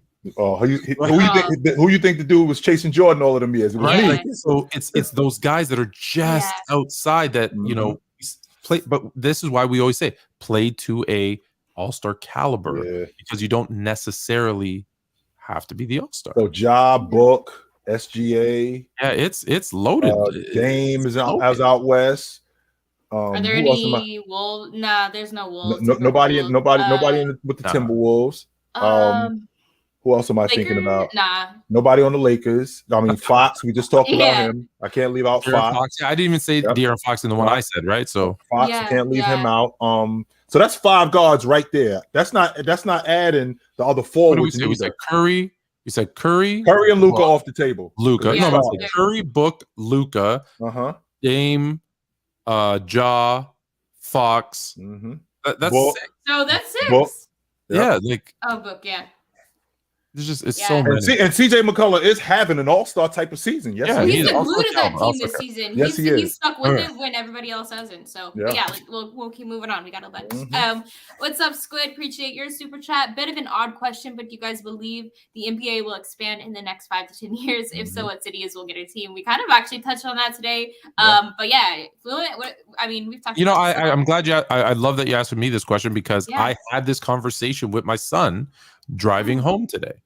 And he said, hey, I heard they're going to expand. He said 3 teams, and he said Seattle, Vegas, Mexico City. And he said, Daddy, then it won't be even. It'll be 16 and 17. And I said, right now, I don't think Mexico City's getting a team. I know that they're talking about it, but I don't think they get it. I don't think they get it, one, because what's going on there right now. I don't know if you've looked and tried to travel to Mexico. There's a lot of stuff going on that's not where you want your NBA teams going today. So I think Vegas and Seattle make the most sense. One, because everybody wants a team in Vegas in terms of the NBA. LeBron wants he wants to buy it. That might be the only way he retires because you can't be an owner and a player at the same time. And Seattle, we all agree, deserves a team. Yeah. What that allows us to do is you put Vegas and Seattle in the West. You move Memphis where they should be in the New East. New Orleans. What are they doing? Yeah. Well, no, New Orleans is far enough. I agree. They should be East, but they're going to stay West because then it's 16 and 16. And then you got 32 teams, and Memphis is way more East than New Orleans. Oh, Tone. What? Here's the thing, though, Tone. It's not split because it's 29 teams. That's why I think 30. I thought it was 29 teams. Oh, 30. Yeah, 30. Wait, are we sure about that? Yeah, I'm thinking NFL. We counted. NFL's 32. There's 32. I thought it was 29 teams in the league. Yeah, we have 30 teams. So I think Memphis goes to the East, Vegas and Seattle. There you go. Perfect. Or we could just disperse the Timberwolves and the Nets and then just add the Timberwolves should move. I agree. No offense, Minnesota. Right? Yeah, love y'all, but this thing really gets tricky sometimes too, Tone, because there's a lot of stuff where we talking about retraction too. Because I was out on Memphis a couple of years. I was like, why is Memphis in the league? What are they doing? Yeah, because they were bad. Yeah. All right, sorry. You want the next one, I'm sure. Christopher D, again, appreciate you. LeBron is very similar to Roberto Durant. No, he isn't. No, he is not. LeBron is similar to Roberto Durant. Why is that? Because he quit like Roberto Durant. Which is nonsense, and we all know that that's nonsense because he doesn't quit. Give me a break, man. That's goofy. He didn't quit on Cleveland. No, I don't. At least he went back and put him on the map. I mean, that's better than nothing. Didn't he only go back because they had like 100 first-round picks and they were competing? Yeah. Like, would he have gone back? Would he have gone back if they were a bad team? They were a bad team. They had the number 1 pick in the draft. If they didn't have Kyrie, I'm just asking the question because people say, "Oh, you're a hater." No, I'm asking a question. If they didn't have Kyrie, if they didn't have draft capital, do you think he would have gone back? Like if the team was no Kyrie, no whatever, it's this year's, I don't know, Houston Rockets. Does he go to that team? I'm not sure, but I will tell you this, Tone. I don't think he wanted to leave in the first place. I think he had to go, but him going back, he had to be convinced to go back because it wasn't a situation where it was just a slam dunk. He was going back. He had to be convinced to go back. And the pieces had to be in the right place for him to go back. So it's not like it's a situation where he was like, that is my point. Like he left, and I always tell everybody for all you people in the chat who clearly don't know, who call me a hater, I say he should have left. I agree with him leaving Cleveland. They weren't putting the right team around him to win. He said, F it. You won't do it for me. I'm going to do it myself. And he teamed up and he went to Miami and he did what he wanted, which was go get a better team, go get a championship, 2 championships. That's what he wants to do. My question is, if the team wasn't good, why would he? I don't think he'd go back because why would he? Why would you leave a team because they're not good and they're not putting pieces around you to then go back to a bad team with it's the same owner, right? It's the same bad situation. You wouldn't do that. You wouldn't. Kyrie Irving being there, Tristan Thompson being there, that did make things more enticing. It wasn't like it's a Houston situation or a Detroit situation where he's just going back there just because he's from there. Yeah, he's not going to rebuild. He's going there because he saw there was some potential there. Right. And he had some say. And he had some say. Let's be clear. Good for him. Yeah. All right. Next. Double P again, appreciate you. I've been thinking about the better athletes today argument. It's dumb. In the past, we had guys like Wilt, Bill, Bo, Jim Brown, Bob Hayes, etc. All great athletes. Main difference today, better technology. Y'all's thoughts? And they on TV more too. It's not like it's a situation where these guys aren't seen as nearly as much. Like the only reason why we saw Bo Jackson as much as we saw him is because he played football and baseball. That's the only reason why we saw him as much as we did. So he basically never left the stage. But guys like Wilt, we didn't really get a chance to see. I wasn't around when Wilt was playing. But Wilt, being the amazing athlete as he was, if technology was what it was and media was what it was, Wilt would be something of another world because he'd be on TV all the time. So the athlete from 1970, 1960, I don't think it's that much different than the athlete in 2023, but there is a little bit separation simply because, again, exposure. Yeah, like I don't think we'll ever see an athlete like Wilt again. And when people say, the athletes are so much better today, they're not. Like when you look at track and field, look at what someone tried to say, well, swimming was a second faster. Well, you don't play basketball in the water. But when I look at running, if you look at 19, whenever Donovan Bailey in Seoul, Korea won the gold medal, I think he ran a 9.84, and the three guys who were first, second, third were like 9.84, 9.89, 9.90. The last Olympics that just happened, the winner was 9.80, 9.84, 9.89. Right. So we're talking about a thousandth of a second for people who that's their sole purpose in life is to run. So if those people who that's their sole purpose in life is to run, right, then yes, maybe they're a thousandth of a second faster. It's not a big deal. It's not. Vertical. Has anyone measured a 48-inch vertical? Well, they had that in the 80s. Yes, they did. No one has done it recently. So those things don't happen now. And when they say about the technology and the training, well, I agree with that. If you're smoking cigarettes and drinking a beer between games, sure, there's more longevity and recovery. Right. I changed to the screen because people were saying, Kaylee, you were getting covered up by the super chats. So I'll throw another super chat. So that's why it's a much longer conversation, but it's so fractional that it's not. And for everything that they've gotten better athletically, they've moved back fundamentally. Like the footwork is nowhere near what it used to be. So it's balanced. Shell just wanted to say what's up. So I wanted to Shell. Okay, we'll move through these real quick because we have a lot of super chats and we'll probably have about 10 more minutes on the show. So Squid, another one, appreciate you. Do you believe expansion will happen? Oh, we covered that already. We covered that one already. Yep. The Juice Alert.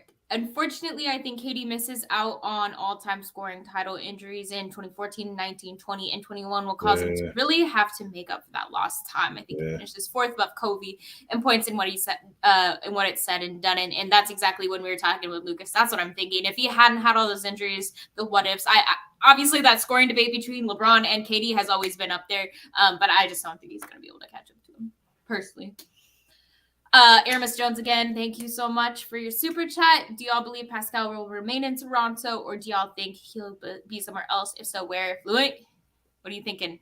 Pascal's not going anywhere. Their goal is to bring another star/superstar alongside him. They will move, I believe, anyone except for Pascal. OG? Scotty Barnes is now a question mark where it was a no chance. Scotty Barnes is now a question mark, but Gary Trent's on the table. Van Vliet is on the table. Anybody else I think is on the table. Now, for the right deal, I think they'll move anybody. But I think their goal is to bring in they're going to look to bring either in another star next to Siakam or a superstar next to OG. So if you can make a Siakam trade for Luka, it's not happening. For Luka, okay, sure, they're going to do it. So it's either a superstar next to OG or a star next to Pascal, I think is their goal. And on top of that, Siakam has proven like I could get us to the playoffs. So to move off of Siakam, you're essentially saying that Scotty Barnes and OG are going to get us to the playoffs, and we don't know if they can do that. And I'm not really sure that I'm willing to risk that. And if I'm moving off of Siakam, what am I getting back for Siakam? Because normally, Tone, you know this as well as I do, when you trade star players, you're probably not going to get back what you gave up. You almost never get back. You're not going to get back what you gave like up. Not in the short term. Like, if you look at all the draft picks and blah, blah, blah down the road, yeah, maybe, yeah. All right, what's up, Mr. What's up? Santana. Thank you for this little super chat. Appreciate you. Brother. Drink more water. The GOAT. I think Embiid will be this generation's KD. Second in MVP voting. Viewed as the second best player at his position. Can't really lead a team, but fans will always talk about how skilled they are. Thoughts? Well, first of all, KD did win the league MVP, so we can dead that logic.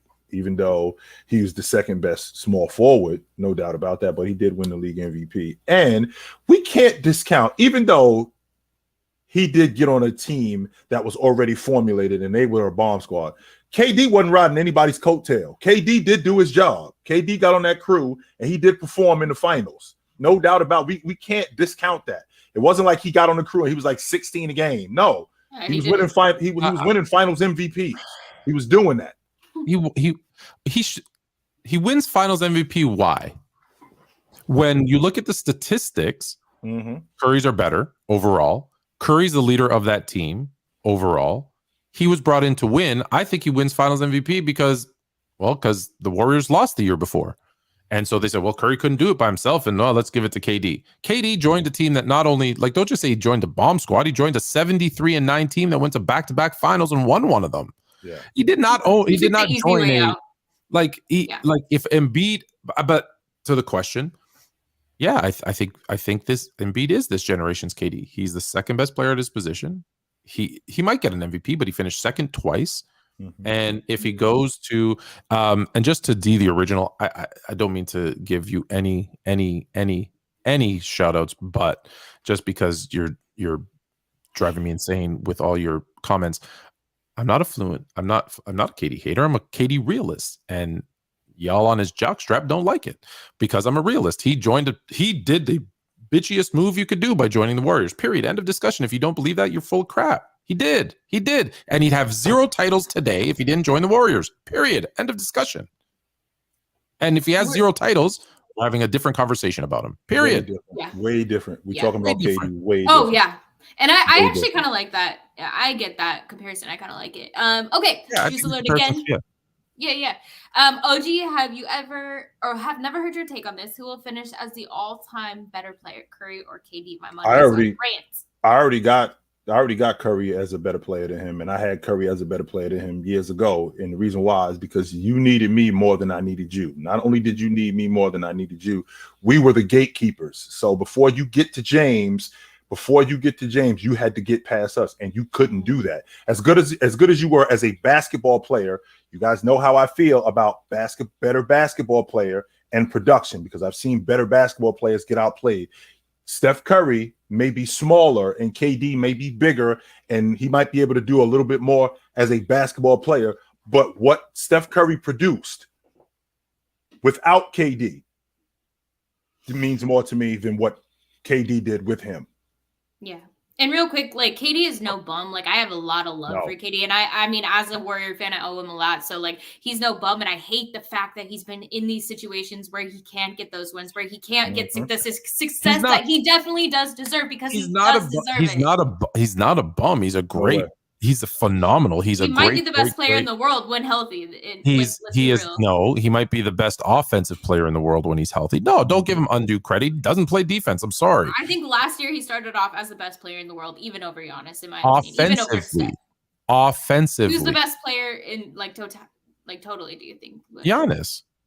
I think it's because he does it on both ends of the court. I think it's Have you seen him play recently? Defense. Giannis does not look any good, and not before his knee injury. You're taking a short. You're taking like this, 5 weeks. No, you got to look at it longer scale. Yeah. Or I'm just saying. Giannis puts the same amount of points in a different way, and he plays elite level defense. KD, no one has ever accused KD of playing elite level defense.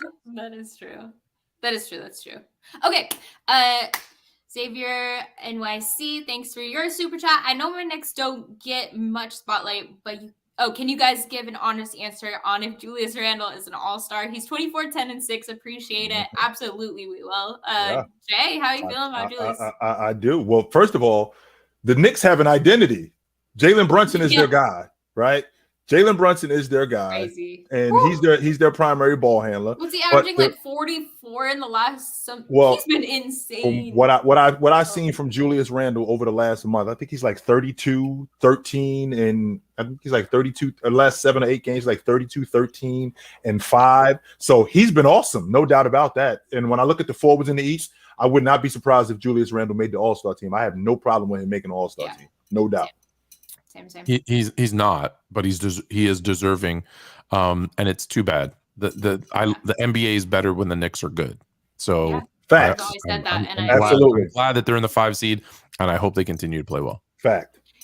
Web Slinger, who would be a more dangerous player, Steph Curry with Gary Payton's defense, or Giannis with Dirk's mid-range? This is simple for me. Shooting? This ain't even a question for me. Yeah, to be honest with you, this is not even a question. If you give Giannis Dirk's mid-range, mid-post, and long ball game, they have to change the rules because he would be he's already impossible going downhill. But now what you're going to do is you're going to give him a money mid-range game, a money mid-post game, and he's able to stop and pop in transition. No way are we going to be able to stop this dude. What's going to have to happen, Tone, is, okay, Giannis, you can only shoot threes in the first half. That's it. You can't shoot threes after the first half. Your mid post, you can only shoot 5 of them in a game. So you got to figure out when you're going to do it because you can't shoot them all game. We got to change the rules for him if he was doing that. No way. Giannis with probably the best mid-range in the history of basketball. And free throw shooting. Are you kidding me? He's already like 6'10" with free with all the skills. Like, why are you giving him another one? I love Gary Payton, but Giannis is probably a better all-around defender than Payton. So I'm better on defense. I'm better on offense, and I'm a freak athlete, and I'm a foot taller. No question. I love Steph with Gary Payton's. Like, don't get me wrong. Nice. Wow. But yeah, it's too much to give him. It's too much to give Giannis. This is why, when God created him, he kind of went, okay, you can't shoot free throws. Like, you just can't have everything. There has to be something. You have to work for it. I'll take that. Thank you very much. Isn't it crazy he didn't even grow up playing basketball? Like, what was he, like 16, 17 when he started playing, or like 15? That's crazy. You know what though? Sometimes that works against you too. Like if you start too young and you get worn out of it. So sometimes starting late, like a lot of guys, Embiid, Siakam, Giannis, a lot of the guys that started late actually worked out well. Yeah. Olajuwon, yeah. Okay, Zane, who's better, Sabonis or Bam? Give me Sabonis right now, currently. I'm a big Bam fan, and Bam has gotten much better offensively, and he's gotten more aggressive. But Sabonis, I mean, he's a 20 right now. Right now, now. I think so. Currently, okay. I mean, when I think about what Sabonis is doing, I'm having a difficult time with him and Bam. I'm having a really difficult time with that. But Bam, like I said, he's gotten better offensively, and I'm really feeling what he's doing. But of the two of those guys, I'm not taking Sabonis. I'm taking Bam. I'm saying it. You're taking Bam. I'm taking Bam. If it's like all time, I would take Bam. But if it's like right now at this moment, Sabonis has been unquestionably better. Okay. Darm, so appreciate you. Would you say Ticket wants older players to have credit so much because he has a bias there? For example, his Pete Maravich take on the passer debate. That didn't have anything to do with what we were talking about. So you could disregard the Pistol Pete Maravich reference that he brought up because we were talking about the best passes of all. I'm not familiar with it. Well, the conversation that we had, we were talking about the best passes of all time, and he brought up Pistol Pete, and we were talking about how production mattered, and Pistol Pete isn't in that conversation. No. Mm-mm. Would you say Ticket wants older players to have credit so much so he has a bias there? For example, his Pete Maravich take on passer debate. Okay. All right. Well, we weren't there, so we'll take your word for it. Mm-hmm. Jason Santana again just started binge watching all the podcasts, and the JT disrespect from the other guys except Chill has been insane. He's accomplished more than Embiid. This dude over here. JT, I'm with you. I'm the same. Talk to this dude right JT here. has accomplished more than Embiid because he went to one final. No, he hasn't. And lost with the group. Joel Have you seen who JT had in 3 conference finals? Talk to this chick and this dude right here. Don't talk to me. Talk to this chick right here and talk Joel to Embiid. Love or hate Joel Embiid. Mm-hmm. Joel Embiid has had more individual success than you better run than Jason Tatum throughout his career. Now, can Jason Tatum surpass him? Absolutely, he can. God. But today, for their careers to date, Joel Embiid is by far the better individual player. And hey, you're gonna compare the only thing you compare, and that's what I see in the chat, is team record. What the team did, what the team has accomplished. Well, that has somewhat to do the Celtics are better with the individual player. The Celtics are a better run organization. They have a better roster. They have better coaching. There's so many things. So yes, as an individual player, Embiid has been better to date. Now, again, does that mean it can't change? No. It absolutely can change. And David, you say Embiid has Harden. What the hell is that supposed to mean? Like, what is that supposed to mean? What about Jaylen Brown? I'm sorry, Jaylen Brown, Rob Williams, Marcus Smart, the best defensive team. Like, I will give the Celtics this. They've worked through the coaching issue, which is pretty much the only issue they've really had. But like, they're a young core. They've been together for a while. Like, the Celtics will win a ring and they'll win a chip. It'll come. But like, don't tell me that Joel Embiid is not as good as Jason Tatum. I'm not okay with that take personally. But I respect you. All right, Aramis Jones, thank you again. You are on a roll. We appreciate you. An appreciation post from Mikhail Bridges. He's played 352 straight games with most players today. Can't play 68 games a season. Facts. Just wanted to pay my respects and shout him out for what he's done in his career, and so bonus play for playing through injury. Facts on facts. We was talking about you love Mikhail. You love Bridges, right? I think that he's in the conversation for Defensive Player of the Year. I think he's in a legit contender for Defensive Player of the Year, no doubt about it. Every time I watch him, he looks like he gives me Eddie Jones vibes. That's that's what he reminds me of. Love his game. I do too. All right, so I need you to indulge me for a moment. I will ask the question. Are we gonna because Chill, I know we got some time constraints. We'll take a couple calls. We'll take a couple of calls. Okay. So what I'm going to do is I'm going to put the link to the chat I'm going to put the link in the chat. And while we wait for people to jump on, I do need to take a moment to share. And I want you guys to do this. It's something new I want to start doing more. So Chill, if you get some. Hailey, I know that you're not there, but when you come back on, I want to start shouting out people who are doing good in the world, good in the community, especially when it comes to sports. And we're starting this week. I had the opportunity to go down, as you know, on Tuesday to a Raptors game. I went with a guy by the name of Jagger Hill. Sorry, I always call him Jagger Hill. Let me start that over. I had the opportunity to go down to the game with Jagger Long. His name is Jagger Long. He is the founder of Karma Tickets. And the goal was we're going to go down, we're going to sit down, and we're going to talk about all the things he does in the community. So, for example, that night that I went with him, he was hosting 21 single parents who had never had the money or opportunity to bring their children to a Raptors game.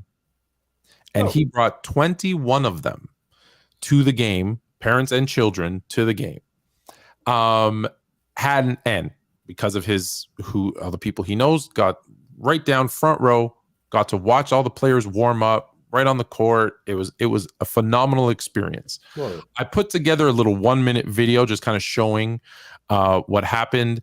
This dude, if you need tickets to the Raptors, the Blue Jays, the Toronto Maple Leafs, the Super Bowl, he runs contests and gives away tickets all the time. He has tickets like the ones he gave that are worth thousands of dollars. He's like for a couple $100 to sit on the court, like all just for people who've been less fortunate.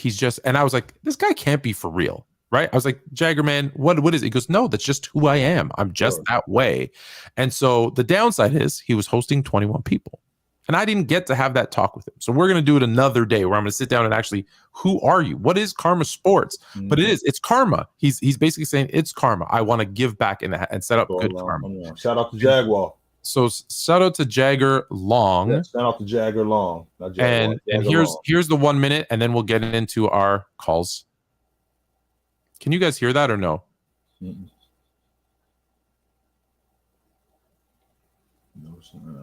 That's him. Oh, these are single parents. Here's all the people he brought in. Hey, we don't have sound, no problem. But here was the game.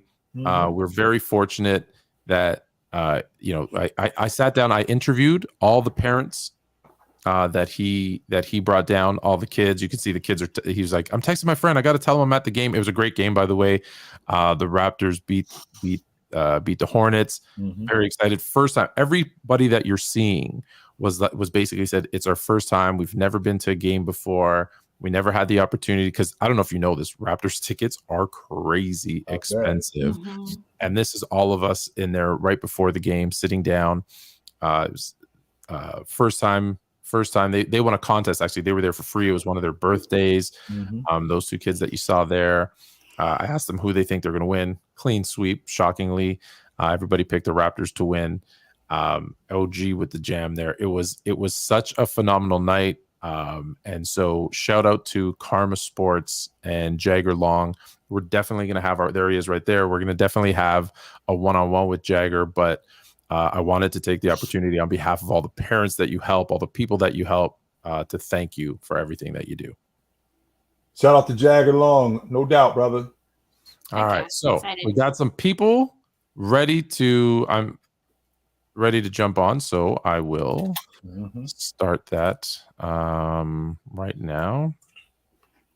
Please turn on. I see you, but I need your cameras on, please. We're going to start with Bubba G. Let me just set it up. Here we go. All right. Oh, and he's out. All right. True Hero. Here we go. Yo, Fluent Chill, Hailey, what's up? What's up? What's up? Just a couple of things I gotta say real quick. First thing, I'm gonna jump into the Nets because this is gonna take 10 seconds. This Nets thing with KD getting injured could be way worse than people thinking. Chill, I don't know if y'all remember last year when KD got injured and Harden was in and out the lineup. The Nets was on an 11-game losing streak with Kyrie in the lineup. Went from 1st to 8th, which is getting to my point right now. 10 straight losses. It was 10. I thought it was 11. 10 straight losses. And I think that can happen again. But yeah, Chill, I want to say the fact that the Suns went from 1 to 8th, Chill, that should tell you a lot. I was telling you from earlier, Devin Booker was MVP, and you were saying how because of Tatum, I think he's more valuable to his team. Let's just take off the table the fact that he's their leading scorer. So any team's leading scorer, if you take 26 a game out of the lineup, it's going to affect that unit. That's just how that goes. On top of all the other injuries they're suffering through right now. If you take 26 a game out of the lineup for a month, that's what that's going to look like. But Chill, Chris Paul was out like I think a month in the beginning of the season. It was still holding it down number 1. That's your leading point guard, and D-Book was actually doing good. I think he had like 7 assists in that stretch. Hey man, listen, you entitled to that. Devin Booker is not the league MVP. He's not. No. I just think he's more valuable to his team than Tatum. No, I don't believe that. No, I don't. If you take Jason Tatum out of that lineup, considering what he does both offensively and defensively, the number 1 right now. How far you think they go to 8th? So hold on. Actually, hold on. I might be with True on this one. Do you think Jason Tatum is more valuable than Booker you think Tatum's more valuable to the Celtics than Booker is to the Suns? I think he's right in that fact. Yeah, I think Booker is more valuable. I think Tatum's a better player, but I think Booker's more valuable. Yeah, to the Tatum's a better player. Don't get that. Booker Yeah, is that's due to the team they each have, though, and that doesn't qualify for Book to be MVP, in my opinion. But I do think that Book is definitely more invaluable. I think he's more valuable because they don't have. So if we doing that, then again, Luka is more valuable because he's on an inferior team as well. So if that's what we're doing, all right, whatever. Yeah, I'm not saying Book's the MVP, but cool, man. All right, thanks. That's all I have to say. Thank you. Have a good one. Yeah, appreciate it. Have a good one. Next up, we got what's that? I was just thinking. I'll have to think about that. I don't know if that makes sense. I'm Uber Eats. Are we letting in? Oh, actually, Bubba G's back, so he was supposed to be on. So let's start with Bubba G. What up? What up? What up? What up? Should the Bucks move from Chris Middleton? Because I feel like he's a liability. Right now, I'm being honest. I've heard the other panelists talking about how Chris Middleton is mid. I'm not on that train. I think it's. I don't think he's mid, but that's inconsistent in the playoffs and injuries are derailing. I've seen play back. I say this in this day and age.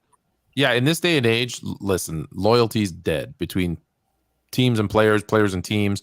So if there's a package that makes your team a contender that involves you getting rid of Chris Middleton, and again, who's going to take him at this point because of the injuries and that sort of thing? That's the question. If you can get something back from him, go. I've heard the Who'd you say, the Bulls? I've heard. And for who what? Would you for get? Zach LaVine? That's what they said. No way. That's not a ton of trade. I'd do it. I'd do the it. Bulls but I don't would think it's never real. do I don't that think they trade would do it though. for exactly what you just said. Unless there is really those issues inside the locker room. So they're if that's the case and they just want to move him, then maybe. All right. Yeah. All right. I don't know. Thank you. I'd say give it some All time. right. Yeah. Thanks, man. Squid. You there? How you doing? Hello? Yo, what up? What up? Doing good, doing good. What do you got What do you got for us? Oh, sorry, you guys are really kind of. I was just gonna say thanks for asking about my expansion questions. I'm just waiting for Seattle to get their eventual team again. My question for you is, who do you think's gonna be a contender in the next few years? For me, I think Cavs for sure. They're going to be one. I think Grizzlies, if they're not a contender, I mean, obviously they're a contender, but I think they're going to be scary in the next couple of years. Those are my two. Oklahoma City. And that's my thinking as well. The reason why I think Oklahoma City is because Shea has gotten so good that the timeline has now gotten moved up. So I think that they're going to be in the market. They got a bunch of first round picks, and they're going to start making some moves to get some better players in here. And I think that that's going to enhance what they're already doing in Oklahoma City. I think you're going to see a resurgence in Detroit. Mm-hmm. Because we're talking long term, right? You're talking like 3 to 5 years. In the next couple of years, yeah. Yeah, it says me 3 to 5 years. I think Detroit, and I think the one that's going to surprisingly not be good is going to be Orlando. I think Orlando just has a history of someone they'll get good and then their players will leave badly. Yeah, Montreal will be out of there in a couple of years. Yeah, exactly. Yeah. He'll just come down to Miami, which is crazy too, Paul, because Orlando has not been. I mean, in the past, Orlando has been a good spot to be in, but the problem is that the way that they build those units, and the way that they treat those guys just are gone. Yeah, but I think that they own to something down there in Orlando. I do. I hope so. It'd be cool to see something happen there. I would love for listen, any Florida team, you got no state tax, the weather's nice. Like I have no idea why I'm saying. Like I tell Jay all the time, dude, like we need to find me a place. I need to move. We're talking about it too. Florida, here it comes. Yeah, but I appreciate you, Squid. Thanks for your question. Have a good night. We got two. Well, you know what? We got a couple people waiting, but let me just quickly. We got 2 super chats. Why doesn't anyone talk about Pistol Pete? Because all Pistol Pete was about was the show. Pistol Pete wasn't about winning. That's why. Isn't that like a ton of NBA players that we talk about? Yes. No, because because the guys that we talk about, they're not just about the show. They are productive, and they go number one. They go far in the playoffs. the majority of the guys that we talk about, and two, they're not just about the show. Pistol Pete was just about the show. Pistol Pete didn't care about winning. Okay. I'm gonna hold back on responding till I go look at some. All right. JT didn't have a better team till last season. That's for you, Hailey. I don't want to talk about this anymore. I mean, you can believe, obviously, Jason, it sounds like your mind isn't going to be changed. And honestly, mine isn't really going to be. And if you talked to me at the beginning of the season, I said that I was going to try to, come off kind of my feelings on JT. I still respect him. He's still one of the best players in the league. No doubt about that. But I mean, I'm just seeing too much inconsistency. We getting you on, H. I'm telling you, it's going to take a minute. It will. But I got to. We got a massage. It'll come. It'll come. Yeah, but right now, it's not. I just want you to know I'm hungry, and we're bringing on Uber Eats. So I don't know. Let's go. You better have brought food for everybody. I know what you got? Yeah. How you guys doing? How are you? Good. How are you? Pretty good. I just wanted to ask. I don't know if you guys follow MLB, but how they have the Hall of Fame voting going on. I had this debate with my friend about the Basketball Hall of Fame versus baseball. And I feel like basketball is too inclusive. And I wanted to get you guys' thoughts on that, because in baseball, you could have like a 2-time MVP not make the Hall. But let's say a guy like Kevin Love, in my personal opinion, I don't think he should be in the Hall. I think there's a lot of guys in the Hall of Fame that are good, but I think they should be like Hall of very good. Meanwhile, like baseball is more exclusive. So how do you guys feel if, like, do you think the Hall of Fame system is good right now? You think it should be more exclusive like baseball, or how do you guys feel? I have no respect for the Baseball Hall of Fame, to be honest with you. The best players who ever played ain't in it. Barry Bonds ain't in it. I have a problem with that. Roger Clemens ain't in it. Gets in. Pete Rose ain't in it. So I have no respect for the Baseball Hall of Fame. The best players that ever played the game aren't in it. I can't imagine the all-time leading rebounder in NBA history, or the all-time shot block leader in basketball history not being in the Hall of Fame. I have no respect for the Baseball Hall of Fame. I have no respect for any Hall of Fame, because I think every single Hall of Fame is a bunch of old white dudes who never played voting on a bunch of great athletes based on their opinion, based on if they gave them interviews, based on their mood of that day. So I'm out with that right off the bat. Two, basketball is the Basketball Hall of Fame. So it's like ever since you played, your first game for U10, right? College. It's not the professional Basketball Hall of Fame. And I believe Cooperstown, baseball is the major league. It's the Baseball Hall of Fame, right? I believe. And so that screws it up for me. So yeah, I think there's too many people that are in some, and I think there's people that aren't in others. So I think it's all just a scam. I'll still go and visit, but I don't like. Why is Kevin Love not a Hall of Famer? What's the problem with Kevin Love being a Hall of Famer? I feel like Kevin Love is not a Hall of Famer. Yeah, I don't think first ballot Hall of Famer, as a matter of fact. He will be. He shouldn't be. Why not? To compare it to like baseball, like you kind of need, just to get a sniff, you need some MVPs. And in my opinion, I feel like Kevin Love was only a top 10 guy for 1 year, and I don't think that's enough for the Hall of Fame. So basically, the Pro Basketball Hall of Fame is what we're talking about, not the Basketball Hall of Fame. Just the Pro Basketball. Yeah, because he was he not a one and done, or maybe he did 2 years at UCLA. So 1 year at UCLA, they went to the Final Four too, and he was first team All American. Of course. So my thing is, like, he was a top 10 NBA player back in 2014. Before that, not really too much. He was good. Like I'm saying, I'm not saying Kevin Love's not good. Yeah, I'm with you. Can I throw this out to you? 17 and 10 and 2. 5 All-Stars, was the rebounding champ once, 1-time NBA champ, third best player on that team, 2-time All-NBA. That's it. Olympic gold medalist. 2012, yeah. Mm-hmm. Okay. Olympic gold medalist. But to me, is that enough? That's a good player, but is that enough to be like an all-time, you can't write the history of the sport without him player? No. Definitely. But that's not what the Hall of Fame is at this point. That's what it should be. My point is that's so far past that, That's what it should be. That's kind of what it should agree with. Right? Like this guy is a very, very good player who got his statistics on a very, very bad team. So if that's what we're doing, then what we got to do is we got to completely eliminate a lot of guys. So the whole, just so you know, I think I've already said I'm calling me and Adam Silver. We're going to work together and we're going to create a professional, an NBA Hall of Fame. And it sounds like and according to your standards, only 30 guys in the history of the game getting in it. That's it. Maybe if they're lucky. Only 30 guys are getting in it. That's it. If they're lucky, we're gonna have a lot of great exhibits. We're gonna have a lot of cool stuff, but it will be very exclusive. Yes, the NBA has been around for 75 years. These are the 10 guys. I might open it up. I might open it up. I might make the professional bat. So only if you got paid to play. Maybe. I might open it up. That's all right, man. That's crazy. Yeah. All right, brother. Good talk. No doubt. The smoke. Drink more water. All right, we'll probably end with this one. Unless, do we have any more people waiting? Or are we good? We do have V. Has been waiting a long time. So we'll do this. We'll do V, and then we'll end. Yeah. All right. Although I shouldn't say, for those that watch True Blood, never say we should do V, because that was like the drug back then. But okay, go ahead. Let's do some V. Okay. Watch that show. Nobody watched that show. No, I've seen it. You watched that show? Yeah. If it's a basketball Hall of Fame, should dominant college players and EuroLeague players make it in, even if they don't have great NBA careers? No. They do, but they do.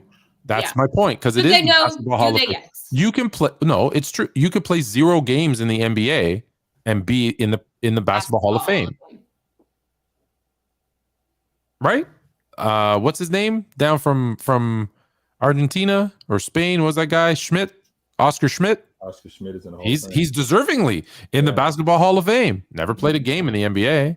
So yeah, you can be a great college player, great EuroLeague, and never play in the NBA and be in the Hall of Fame. And that's the way it's set up. So it's okay. I'm just saying I want to have one that's just for professionals. Like Tony Kukoc didn't have a great NBA career, but he's in the Hall of Fame. Right. People forever. Yeah. I love this one, the debate, right? Michael Jordan played with 3 Hall of Famers. I'm like, who? And they're like, Scottie Pippen, Dennis Rodman, and Tony Kukoc. And I'm like, dude, Tony Kukoc is not NBA Hall of Famer. Like, come on. Like, that's just ridiculous. So it's just a really exclusive club. All right, V, you are going to take the show home. All right. Originally, I was going to ask Fluent why he hating on Kevin Durant when LeBron did the same thing in the Cavaliers. But OKC did have a way better squad than LeBron did. So I'll say my question is it okay to say that Michael Jordan and LeBron James, I don't feel like they will be able to surpass each other as the GOAT, because Michael Jordan, he's the best two-way player. Like he scored and then he could go lock somebody up, but LeBron can score and then go grab the rebound and then set up the offense for his team. He's an all-time leading assist leader and he's all-time scoring. So people say he don't have that killer instinct. LeBron literally does whatever he has to do for his team. So how can they say he's not at the same upper echelon? All right, so let me go through a couple of things. One, yes, Kevin Durant had a much better team. LeBron had a lot of reasons to leave. They also did it in different ways. So yes, you touched on that. In terms, LeBron is not the all-time assist leader, and he will never ever be the. No, I'm not saying the top one, but he's in that category. He's actually the all-time. Right? He's the assist leader for small forwards. Yes, he is. Past Scottie. We're going by position now. No, he is the all-time assist leader for small forwards. He passed Bird and he passed Scottie Pippen. That's a big deal.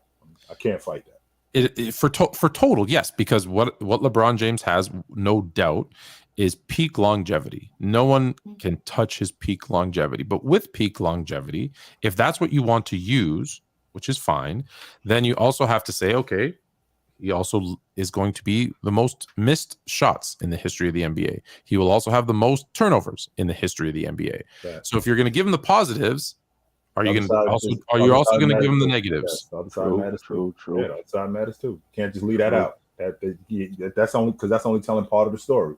You got to tell the whole story. Because if we're going to go now and look at it by position, so LeBron James in points per game, and I see this is where we talk different things. LeBron James, everyone wants to talk totals. Mm-hmm. Basketball is a per game.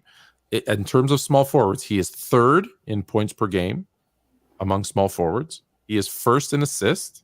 He is 12th in rebounds. He is 9th in steals, 17th in blocks, 17th in field goal percentage, and 107th in free throw shooting percentage. If I compare him to the other guy, who's a pretty good small forward, Larry Bird, he's 7th in points, 2nd in assists, 4th in rebounds, 5th in steals. So he's pretty much top 10, whereas LeBron isn't in almost every category. Excuse me. So why aren't we saying he's better? Because we don't do it by position. So we can't say he's first in assists by small forwards because that doesn't mean anything. So the thing with that, he's just like listing his kind of some of his accolades. Okay, but like I said, I can, for every positive, there's a negative. But the same thing for Michael Jordan, though, because you could say that if there's no Scottie Pippen, there's no 6 rings. No, you can't say that. You can't say that. Because, so if Scottie Pippen doesn't exist, is there not another player? Does no one else go there? What, you know, if you're going to do such a what a big if Pippen isn't there, okay, so then what if he gets drafted by the Rockets for that trade that they had said for, and he ends up playing with Drexler and Olajuwon? Well, now they win more rings. What if it's Dominique Wilkins? What if they bring in Sean Kemp? What if they pair him with Charles Barkley? There's a million scenarios. So to say if there was no Scottie Pippen, to assume that no one could go in there and do similar roles or the team couldn't go around it, can't do it. You can't. So what if LeBron never left to Miami and he stayed in Cleveland? Well, then he never wins a ring. So that means he's got 0 rings. Not the way that team was constructed. Right? He never. So if there's no Pippen, okay. So if Bron never leaves, never wins a ring. So he sucks. No, that's you can't make that argument because you're trying to prove a point by creating a fantasy. Deal in reality. What actually happened, and what actually happened is these two guys are so damn close, and I've said this a million times, that the fact that one guy's having to take 20 years and it's still a debate probably tells you the other guys, this is why I have him a hair above, is because this guy's been playing for 20 years and it's still a debate. It's still a debate. Because if you look at statistics, if you look at accolades, if you look at intangibles, if you look at all those things, it's close. It's really close, which is why I say you got you got Jordan, you got LeBron 1-2, 2-1. I don't care. It's close. It's taking the other guy 20 years to get there. That's all. All right, we got one more or no? We got time for one more? Thanks, man. What's up to you guys? What do you want to do? One more? I got to go to bed. Okay. Yeah, it's getting late. Are we good? Yeah, that's good. All right. King D, come on next time. King D, you'll be on first. Yeah, King D, we got you.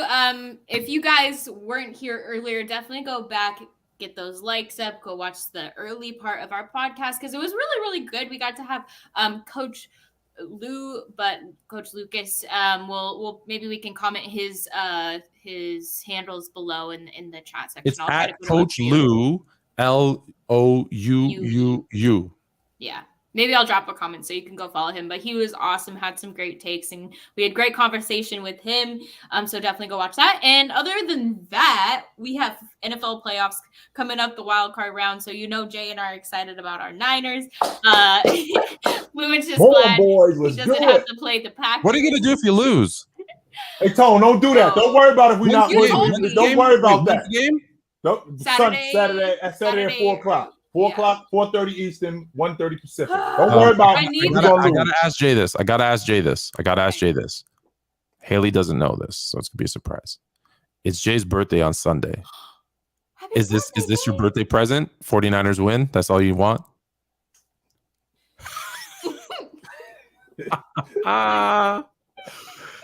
25. He's turning 25 on Sunday. Let's go. Happy birthday. Go Niners. Go Niners. Go Niners. Go Niners. Are you going to go to the game? Nah, I'll be here. I'll be you'll be there? No, he's in Florida. He's in fly. I don't know. Some people, I would go if somebody paid for it. Yeah. I'll be home. No, I would go if I had time and if somebody gave it, maybe we could get tickets. Yeah. Maybe I could see. I don't have enough time. But maybe if the Niners go to the Super Bowl, maybe I could work some magic. I'll have to see what I can do. I will be at the Super Bowl. My brother went to the national title game. He said it was horrible to watch because it was such a blowout. He goes, it was terrible. I love that, to be honest with you. I love I love domination. I'm a huge fan of that. Oh, so then I'm a huge fan of that. I just don't like the logic. You're eating chicken wings on the sideline. I just don't like the logic of TCU didn't belong there. Well, if we're doing that, Tone, then that's what we got to also do.